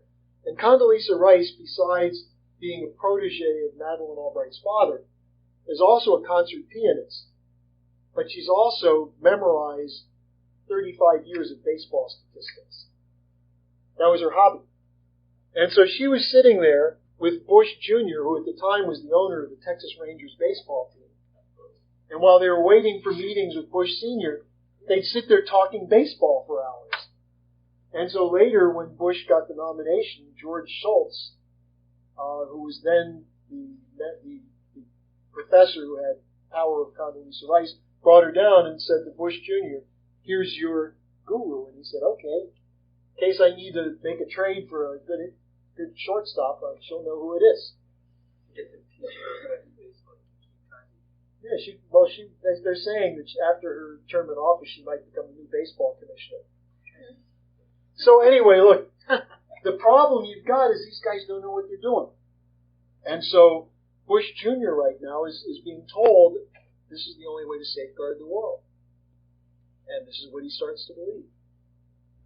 And you've got Rice, Rumsfeld, Cheney, Wolfowitz, they all say that. And he believes it. So this is the problem. Yeah. So. Harley, I'm really coming from the Aristotelian way of thinking. And I've been taught so long where it's can't be true. So I'm really trying to get the concept. And being that we speak about Christianity a lot, and those ideals being implemented in government and false ideas of Christianity as well, I want to bring up the question of the Bible as a credible source of truth. And I know we talked about Christian principles of justice. I think a large part of like what Jesus did when he was on earth, according to the Bible, he miraculous things that sort of defied universal physical principles. So it would seem. So how do we interpret something like that? You don't interpret it. You see, I think if you look at the Bible, I mean, what Lynn has said repeatedly, and this is actually verified by all the great Jewish scholars, that the Old Testament was rewritten during the Babylon captivity. Whole sections of it were rewritten. About the only part of it that was untouched from the original Mosaic form is the first part of Genesis, which of course is one of the most important parts, which defines the idea of what is man. And we know that as a truth, that man is different from all the animals by what? The creative power that we were given by God. And that man is given dominion over nature and the beasts and the fowl and so on. That's something that we've proven, that be fruitful and multiply, subdue the earth and replenish it. We've demonstrated that by the advances of human civilization. The rest of it's a bunch of crap. It's rewritten. It was rewritten by people who wanted to enslave the Jews and keep them passive. Now, the story of Exodus is probably also, for the most part, true, at least the story of Moses as a leader. And if you look at Moses, Schiller has a fascinating essay on the mission of Moses. Because what Moses represented was the best Egyptian thinking, which later was picked up by the Platonic Greeks. He was a priest of the temple of Ammon. And Moses' decision to free these slaves, because the original word for Hebrews, Hebreos, meant the workers, the slaves. And he freed them. And then you have this whole beautiful metaphor of the period in the desert, the 40 years in the desert. And this is actually, you think about it, God, 40 years wandering in the desert. Well, it wasn't so bad. God was briefing Moses every day. He was providing food. He was right there. And the whole idea was to take the Jews from being a people of slavery, who think like slaves, and get them to understand this concept of one God. So again, you have a beautiful idea of how you develop a nation. And the idea of Moses coming to the promised land, but I can't go there with you. But that you are now prepared to do it. But look, Moses had to fight like hell with the Jews. He and God were, you are a stiff-necked people. Moses goes up, he's talking with God, they write this great 10 Commandments, Moses comes down, and they're just partying away. Golden calf, orgies, all sorts of things going on. Yeah, Moses is hysterical. And he says, how do we deal with these guys? God says, you are a stiff-necked people. Now, Moses fought with them and prepared them.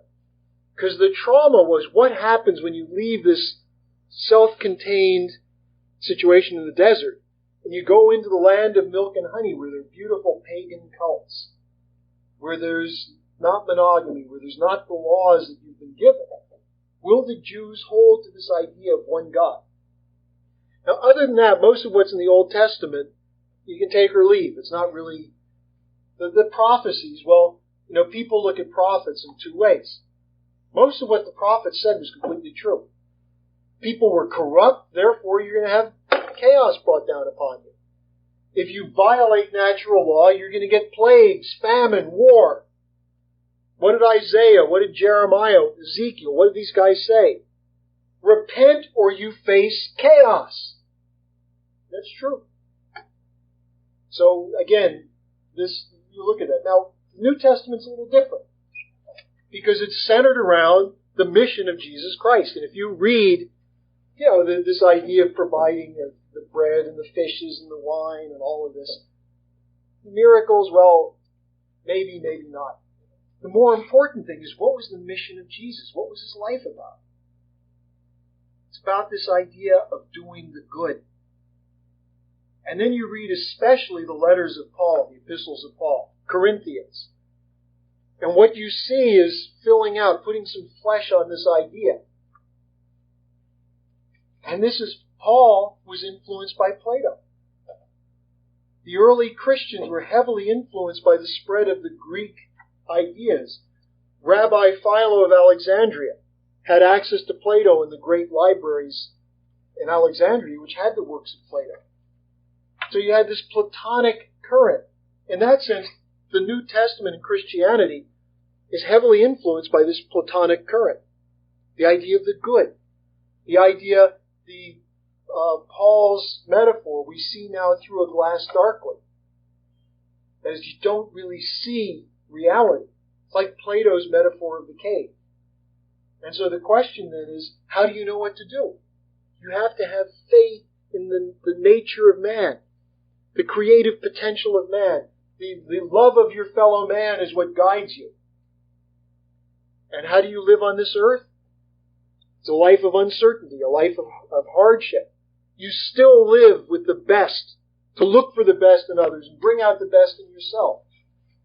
And St. Augustine, who really was the Christian who saved Christianity from the barbarians, namely the Romans and also the Christians. Augustine's his key work is The City of God, where he talks about how do you bring these principles of beauty down to the world. And you do it through each individual, fighting for the good. So, instead you have people who can spout Scripture up and down and inside and out, and then come up with these fanciful descriptions, which are what? Where do they get it from? It's like the secular version of this is Nostradamus.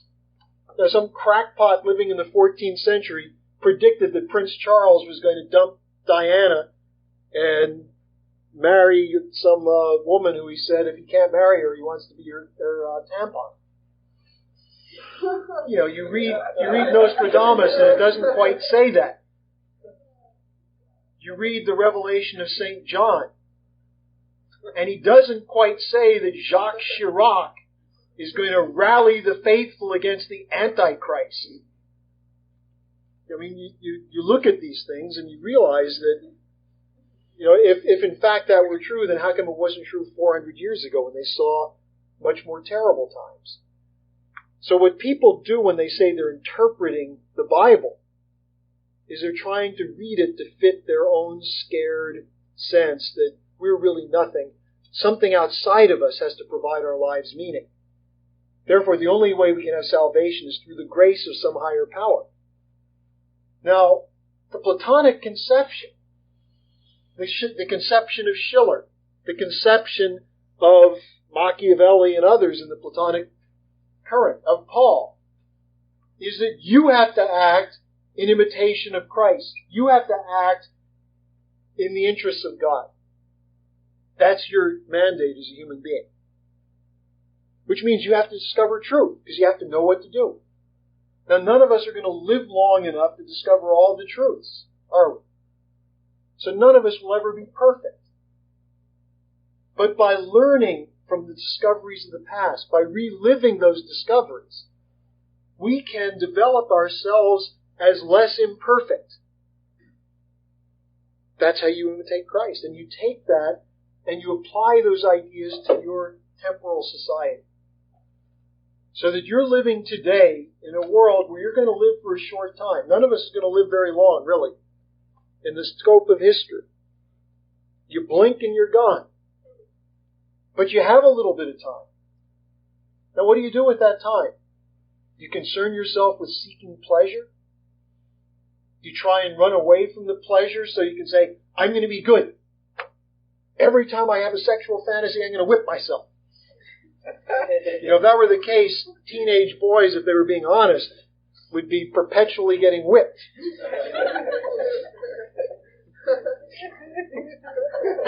So, some of you guys are close enough to being teenagers that you know what I'm talking about.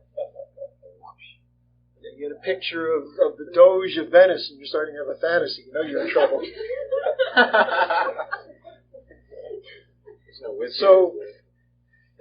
So the point here is that you don't interpret Scripture. You try and get the kernel of truth from it. And the mission of Jesus is what we have to live up to. Now, does that mean we're going to make loaves of bread and turn water into wine and things of that sort? Well, maybe we will. Modern agriculture does that. Not as quickly as Jesus did. But what do? we have the responsibility to act to feed the hungry, to clothe and house the poor, to act so that the least among us are given the best opportunity for the future, so they can serve God, so they can serve man. And I think from that standpoint, that's the way you have to look at it. Because the person who tries to find the decoder ring so you can figure out what they really mean, that's the person who's an Aristotelian, who sits around with a stick up their butt and doesn't really care about people dying, and yet they call themselves good Christians or good Jews. Yeah, that's... I'm just wondering how guys who is listed from the 50% of Mark Rich, guys who, being investigated for trading with the enemy, knows about setting up this national security council, and what is that? I mean, Because people don't know it, because the media lies, and the people who control the media are the ones who set these things up. But what does it mean to have a shadow government? It means they don't always do these things in the open. And then by the time they come into the open, you don't get the truth about it. How many people have even heard of Louis Libby? How many people know much about Paul Wolfowitz or Richard Pearl? So you take a population that knows a whole lot about Britney Spears. Or who's this guy who's supposed to go on the Russian space flight? Was it NSYNC or Backstreet Boys or one of these guys? I mean, how many Americans know everything there is to know about the Backstreet Boys? Or the words of every Beatles song? I mean, people my generation probably can hear the first two notes of a Beatles song and start singing it. But we don't know who Louis Libby is. We don't know who Wolfowitz is. We don't know the Utopians. We don't know H.G. Wells unless we know the Time Machine, because we just saw the lousy movie they made. Bertrand Russell, the only thing you know about him is he was some kind of brilliant philosopher. Some of you think he's a mathematician, scientist. Lynn says he's the most evil man of the 20th century, and people say, what? He was a peacenik. So people don't know this. They don't know this stuff. So you take an ignorant people and you say to them, the biggest threat to your life is that Saddam Hussein might have sent the West Nile virus over here with specially trained Iraqi suicide birds that allowed themselves to be feasted upon by hungry mosquitoes who risked their life so that these Islamic terrorists could bring down the great Satan. A guy who's relatively bright, Patrick Leahy, the senator from Vermont, was saying this on the talk shows last week. If I had been Sam Donaldson, I would say, Senator Leahy, did you drop acid before you came in? But Sam Donaldson said, well, that's an interesting hypothesis, and I believe I read that from someone in the CDC. Now, in fact, the CDC said it's absolutely wrong. But, people go home and they say, oh, God, honey, get the binoculars. We've got to go out and look at those birds. They might be Iraqi agents. Iraqi terrorist robins in our backyard. Get the BB gun. Get the BB gun. Get the beef jerky. We're going into the basement. I don't think they would ever do it. They're all radical environmentalists. They care about the birds. Come on. When the birds come to get you. You like birds, but if you see 500 of them with Saddam Hussein mustaches, with mosquitoes swarming around them, you get out the gun. So, look, we're a crazy nation. Totally insane. And meanwhile, there's a lot we can do about this. Because the fact of the matter is that people who don't know anything are getting pretty scared right now. There was an interesting article, I forget where it was, but it was Thomas Friedman, who's a complete idiot, New York Times columnist. And he said, look, the polls may say the American people want this war, but you go out and talk to them and you find out they don't. The military doesn't want it. The French don't want it. The Germans don't want it. The Russians, the Chinese, the Arab world, the Latin American world. Who wants it? The people who run Bush, the Israelis, and maybe Tony Blair. So you go out and tell people, this is not the war you need. You want a war? Let's have a war to build railroads. Let's have a war on disease. There are people who are going to die of AIDS in this country. Children who are going to die a miserable life of AIDS in Africa. Because we have bad policies. Saddam Hussein did not spread AIDS into the United States. He didn't bring back malaria in Africa. He's not responsible for the airplane you're flying in that has a wheel that might fall off on landing. Look, U.S. Air, in order to stay in business, their ticket agents agreed to an 8% pay cut for the next 7 years. And their mechanics, a 7% pay cut for the next 6 years. Just to keep their business going. You don't think one of them is going to leave a wrench in the jet engine at some point? It's a scary world, yeah. And that's one of the strongest unions in the United States. Yeah, I mean, the unions are being destroyed. Look at Boeing.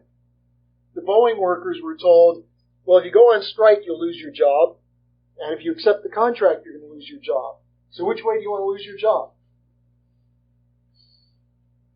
I mean, look, there's a vacuum out there. People are hungry for ideas.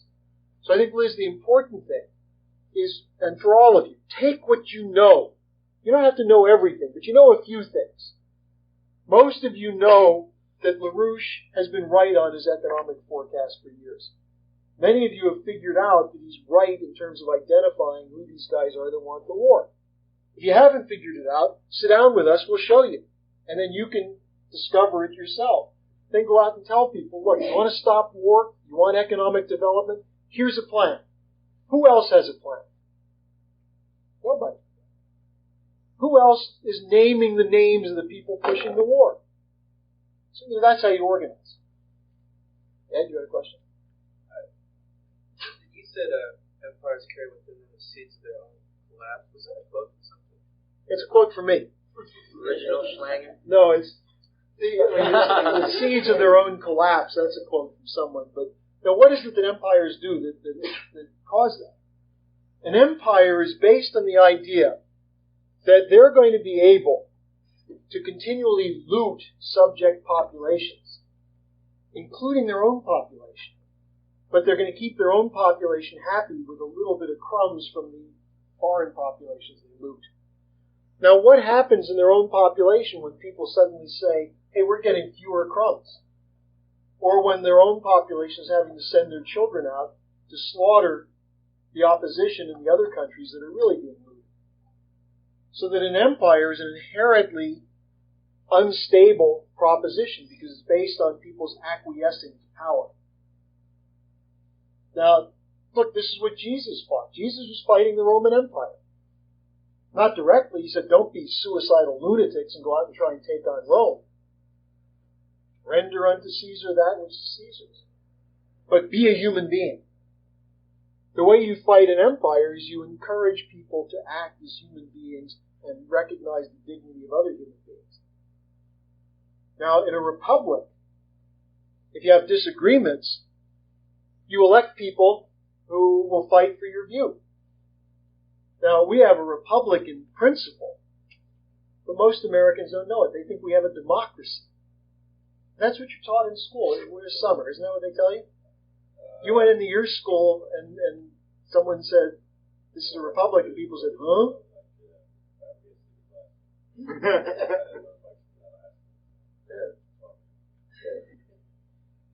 Yeah, so a republic, we have a democratic republic, which means you get to vote for your representatives who serve in self-government. But it's not a democracy. A democracy would be chaotic. Besides, the problem with democracy is what if you have completely ignorant people whose votes determine what you're going to do? Yeah, you get pushed. You get bushwhacked. Yeah. So I'll get you next. I'm in agreement that our education system is severely lacking, considering how many people have Severely lacking. considering how many people actually even have advanced degrees. But what is it that you are proposing to do? We're proposing that we've got to reform the education system, which at this point is basically a money-making racket for a handful of schools and is a means of control. They're teaching everything wrong, or if what you get that's right, you don't know how it's right. You can't prove it yourself. You take, for example, the way calculus is taught or the way science is taught. Instead of going through the original discoveries, you learn the answer. You repeat the answer. It's very difficult to do original research. It's very difficult to actually discover things on your own at a college. I'm currently in a calculus class, and what I found is that I'm learning that they've given me the answers, but I'm learning what the theorems of why they are from the previous course before. So I'm still picking it up. It's just well, you're probably not picking it up. What you ought to do is talk to Professor Shields over there. Who's Professor Shields? And what he can show you is how the starting point of the way calculus is taught is a fraud. Because they've thrown out the actual founder, the guy who discovered, who invented calculus. That's true in a lot of Gottfried Wilhelm Leibniz. Yeah, but here's the point. If you don't know what were the issues that led him to create this new mathematical system, then you really don't know much. And you don't even know if what you know is true. And you have to have a way of knowing that. Because otherwise you become essentially someone who has the same amount of so-called knowledge you can get from the internet. The question of how do you make creative breakthroughs? See, the issue in education has to be that you try to create a system so that every child is capable of making a creative breakthrough. That means making a new discovery. The question of genius. Why don't we have more geniuses? Today, even the definition of what's a genius, they'll tell you a genius is someone who's highly disturbed. That brilliance is associated with psychosis. Well, that's not true. The actual process of developing genius was something that was deliberately set out by the Platonists in the 15th century to solve this problem of how come so many people are dying young? How come so many people live miserable lives? And a group called the Brothers of the Common Life took orphans and got them working through the works of Plato, and that launched something called the Renaissance. Had it not been for that educational movement, we'd probably still be living like they did in 14th century France. So the question of education is if you don't study and learn and come to know how the great discoveries were made, you really don't know much. You can't know whether maybe I'm just being told this because that's what the professor's saying. Or it seems to work. It's good enough for practical purposes. But it's not really true. So the question in education is, how can you know whether something you're being taught is true? It's not just research, because how do you know what to research? You have to see. That's where the breakthrough comes. Truth comes from the ability to develop a hypothesis, so that you can find something for which there's no linear answer. That you can't just make a deductive or inductive discovery, but you're finding something totally new.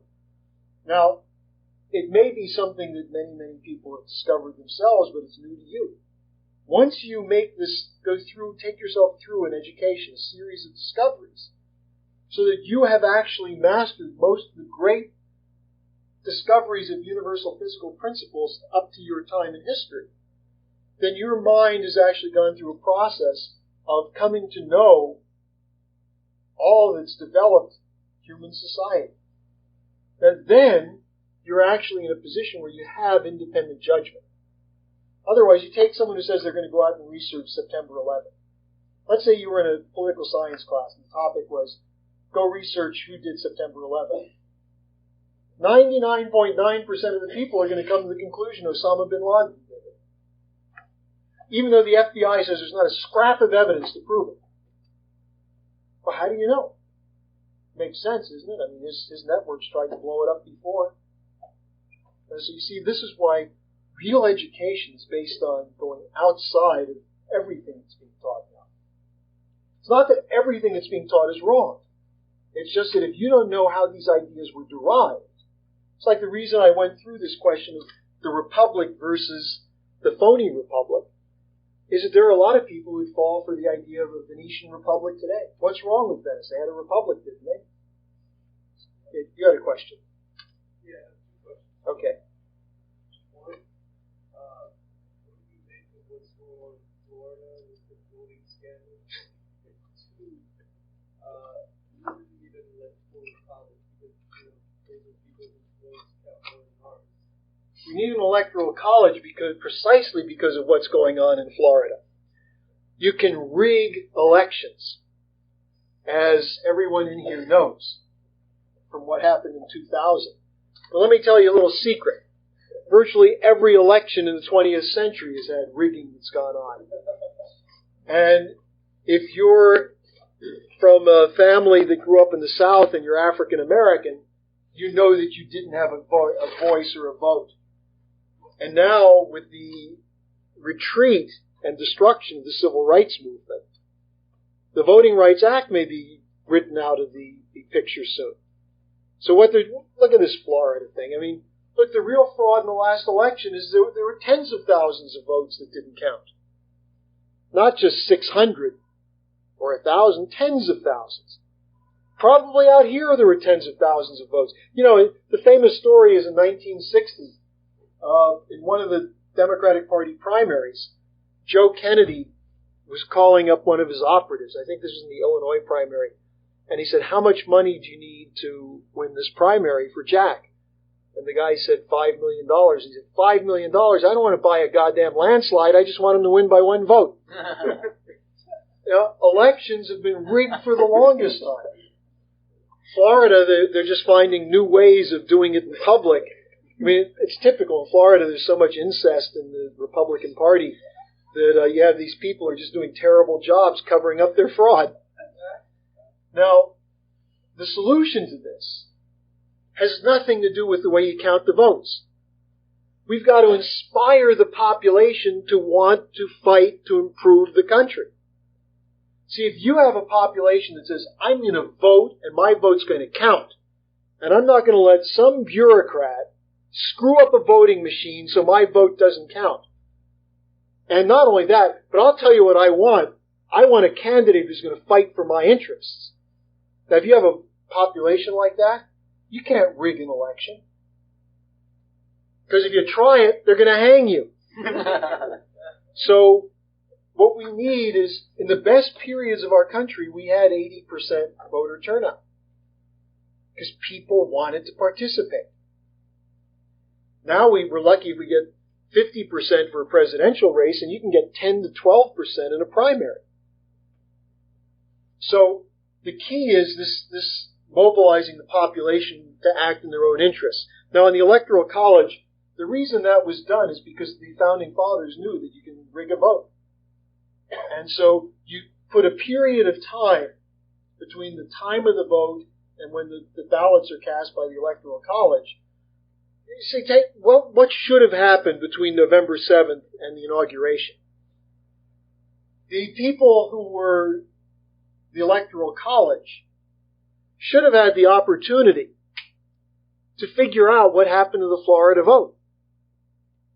And if there's fraud, then you don't care what technically a judge decides or even what the Supreme Court decides. You vote your conscience. Now, the Electoral College system doesn't work too well either because of the corruption of the whole system. So the solution is we have to make people less corrupt. And you know the best way to address corruption? You start with yourself. You make sure that you're not manipulated by appeals, whether it's an appeal based on race, on religion, based on ethnicity, based on living standard, but that you act for the truth and for the good. And then you go out and recruit other people to do that. And if you do that, we'll solve our electoral problem because we'll get better candidates. See, if we had two good candidates running for president, it wouldn't matter that much which one won, would it?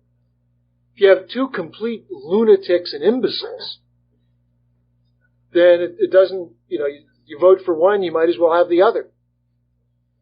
Exactly. Yeah, look at this. Davis is such a disappointment because the guy knows that everything he's saying is a lie. Here's a guy whose state's been destroyed by deregulation, and he says he's for more deregulation. He's running against a guy who's dumb. Bill Simon Jr. is dumb. He's corrupt. Everything he says is from a printout from the American Enterprise Institute. His family's a bunch of crooks. His father could have been a doge in Venice. And Gray Davis is barely ahead of him in the polls. It's an outrage. And we're trying to do something with the Democratic Party here. Yeah. Well, you're not so far from the truth there. Yeah. So we need the kind of movement that was launched by the Platonists in the end of the 15th century. A reform movement that's in education, that's in economics, that's reforming the religious institutions. Look, one of the biggest forms of corruption in this country is organized religion. Preachers and ministers are corrupt. They couldn't possibly believe half the stuff they say. You have the phenomenon in the African American community, Reverend Chicken Wing. You build a new wing to my church and give me enough money to get a Cadillac, I'll back you. I'm with you. Look what's happening now. The churches don't have money because the congregants are poor. You look at what's happening not just in African American churches. Go to rural America, white ministers, congregations. People have less money, so the churches are getting poorer. So what do they come up with? Faith-based initiative. The government will give you money. And so now you have all these black preachers who are backing Republicans. It's all money. You look in the Jewish community, you get rabbis who know Sharon is a Nazi. And they'll defend him because they're afraid if you don't defend him, you'll look anti-Semitic. Defending Sharon is proof that you hate Jews. Because he's going to destroy Israel much better than Arafat ever could. If Arafat wanted to destroy Israel, he couldn't do the damage to Israel that Sharon is doing. So if you love Jewish people and you love the state of Israel, you've got to get rid of Sharon. You got to investigate who killed Rabin. You got to get someone in there who's got guts who will fight for a Palestinian state. Because that's the only way Israel's ever going to have security. You don't do that, don't tell me you're a rabbi. Because you're just lying to the people who are your congregation. So I'll take one more question, then we can move into something else. Anyone else have a question? This one. Go ahead. Go ahead. Go ahead. Okay, I wanted to ask a question about this guy Sarpi. Yeah. And the old famous Occam's razor. So can you just go over briefly his basic points of this philosophy? Let me do that next time. Okay. That's what I want to do. Because I know he has some students after him. Who were specifically his students? Well, Sarpi actually was very much involved in launching what became the pseudo-Platonist movement, which was a mystical movement that created Robert Flood. This is the group out of which Bacon came, the Rosicrucian, the mystics. So it was a pseudo-scientific, pseudo-Platonic movement designed to manipulate England away from the Thomas More tradition and into accepting the idea of being an imperial state. But I'll go through that next time. I just don't have time. Go ahead, Scott. What's your question? You think Aristotle was a Scholastics? Talk about that. And then the electrical evolution says that the idea of simultaneity of eternity. Well, the Scholastics, were specifically the professors who taught Aristotle, and who argued that the way that they later took the name the Encyclopedists. In the Voltaire, the so-called Enlightenment, was a scholastic movement. And essentially what they said is that you have to be objective. You can't let the individual human being and the apparatus of the individual human being involved in your investigation. You have to find objective causes of things. That is, that things just happen. And the argument that you can find causality, Aristotle's basic view is you can't know causality. You know the effects of something by observation, but you can't know what causes it. And so the scholastic argument was that human knowledge is identifying everything and coming up with formulas that show the interactions between things. But that the idea, including with human beings, the idea that there's a principle that drives man. Essentially, if you see man as a kind of computer, then you can't even know what drives individual man. You have to assume it's individual self-interest. And so from this you get the argument that is often used that somebody who's fighting for the good is really just doing that because they're lacking something in themselves, and so they do that to be recognized. So you get these crazy kinds of formulations that you find in modern psychology and so on. But the essential principle of the scholastics was the Aristotelian nominalism. You can't know the truth. You can't know the ultimate cause. You can't know what causes the directionality or the change in the universe.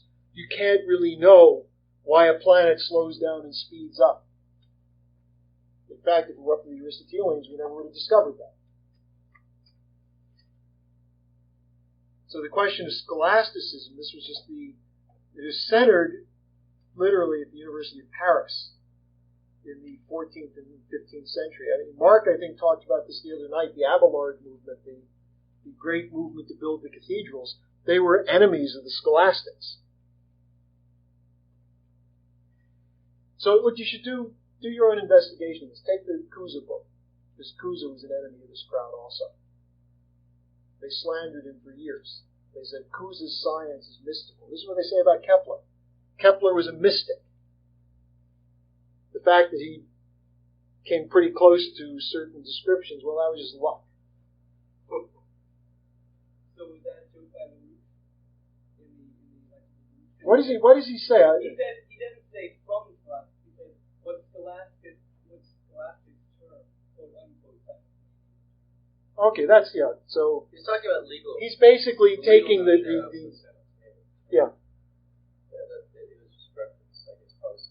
maybe that's just the way.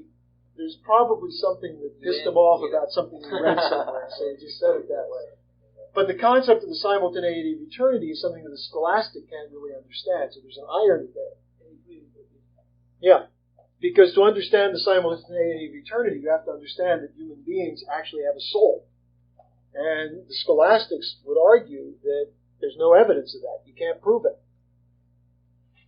You live and you die, that's it. So get all the gusto while you're still here.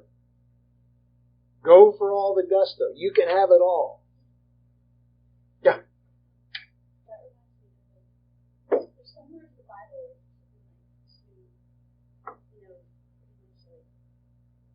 everything that you want to do. I think that's the Army slogan. Be all that you can be. But there's somewhere in the Bible that says something like that. I don't know, there's a lot in the Bible.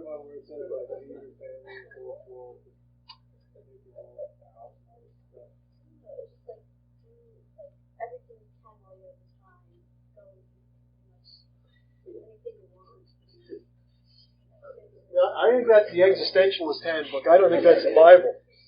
I mean, the idea of freedom and necessity is an important paradox in life. We have free will. God gives us free will.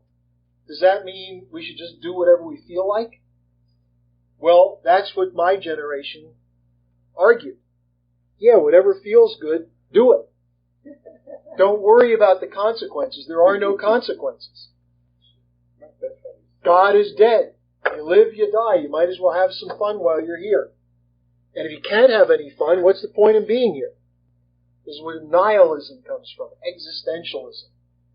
And so, the real argument of the duality of the free will versus necessity paradox is that what Schiller talks about in the Sublime. You make yourself an instrument of the good. You develop your emotions so you do the good instinctively, intuitively, and that's what gives you pleasure. Your pleasure comes from acting across history for all of mankind. And that way your life has meaning. Whereas if you think, let's see, I'm going to have meaning because between 18 and 24 I'm going to screw every woman I can find. And then when I get a little older I'll cut down on that a little bit, but I'll visit every country I can go to. And then I'll become an advisor to Bush and bomb every country I want to. And then I can look back over my life and say, this was one big screw job. No, the thing you got to do, the Platonic conception, the Schillerian conception, is you do the good willingly, and that's what gives you pleasure. And that's how you can go out of this world, as Lynn says, with a smile on your lips. You look back over your life and you say, my name may not be in a history book, but the people who come after me will have better lives because of what I did. And therefore, I did something good for the people who came before me. As Sam was saying on Saturday, if you grew up from a family of slaves, you can give their suffering meaning by your actions in this world to ensure that you fight against all forms of slavery, including being a slave to the bank by paying off a credit card all the time with debt. So, in that sense, that's what it means to live in the simultaneity of eternity. That your life here in this temporal moment now has meaning for all history, as opposed to a meaning that's only contained in what does my sensory apparatus grasp at this moment. So I don't think the do your own thing comes from the Bible. I'll find it. Could have been what Satan was saying. Jesus, I'll make you a deal. You can do your own thing in your own time. And then Jesus wisely said, get thee behind me, Satan. All right, so look, we've got a lot of organizing to do. And I think some of you have been doing some organizing. Some of you haven't. We should have a sign-up sheet out there, shouldn't we? Liz, is there someone there who can...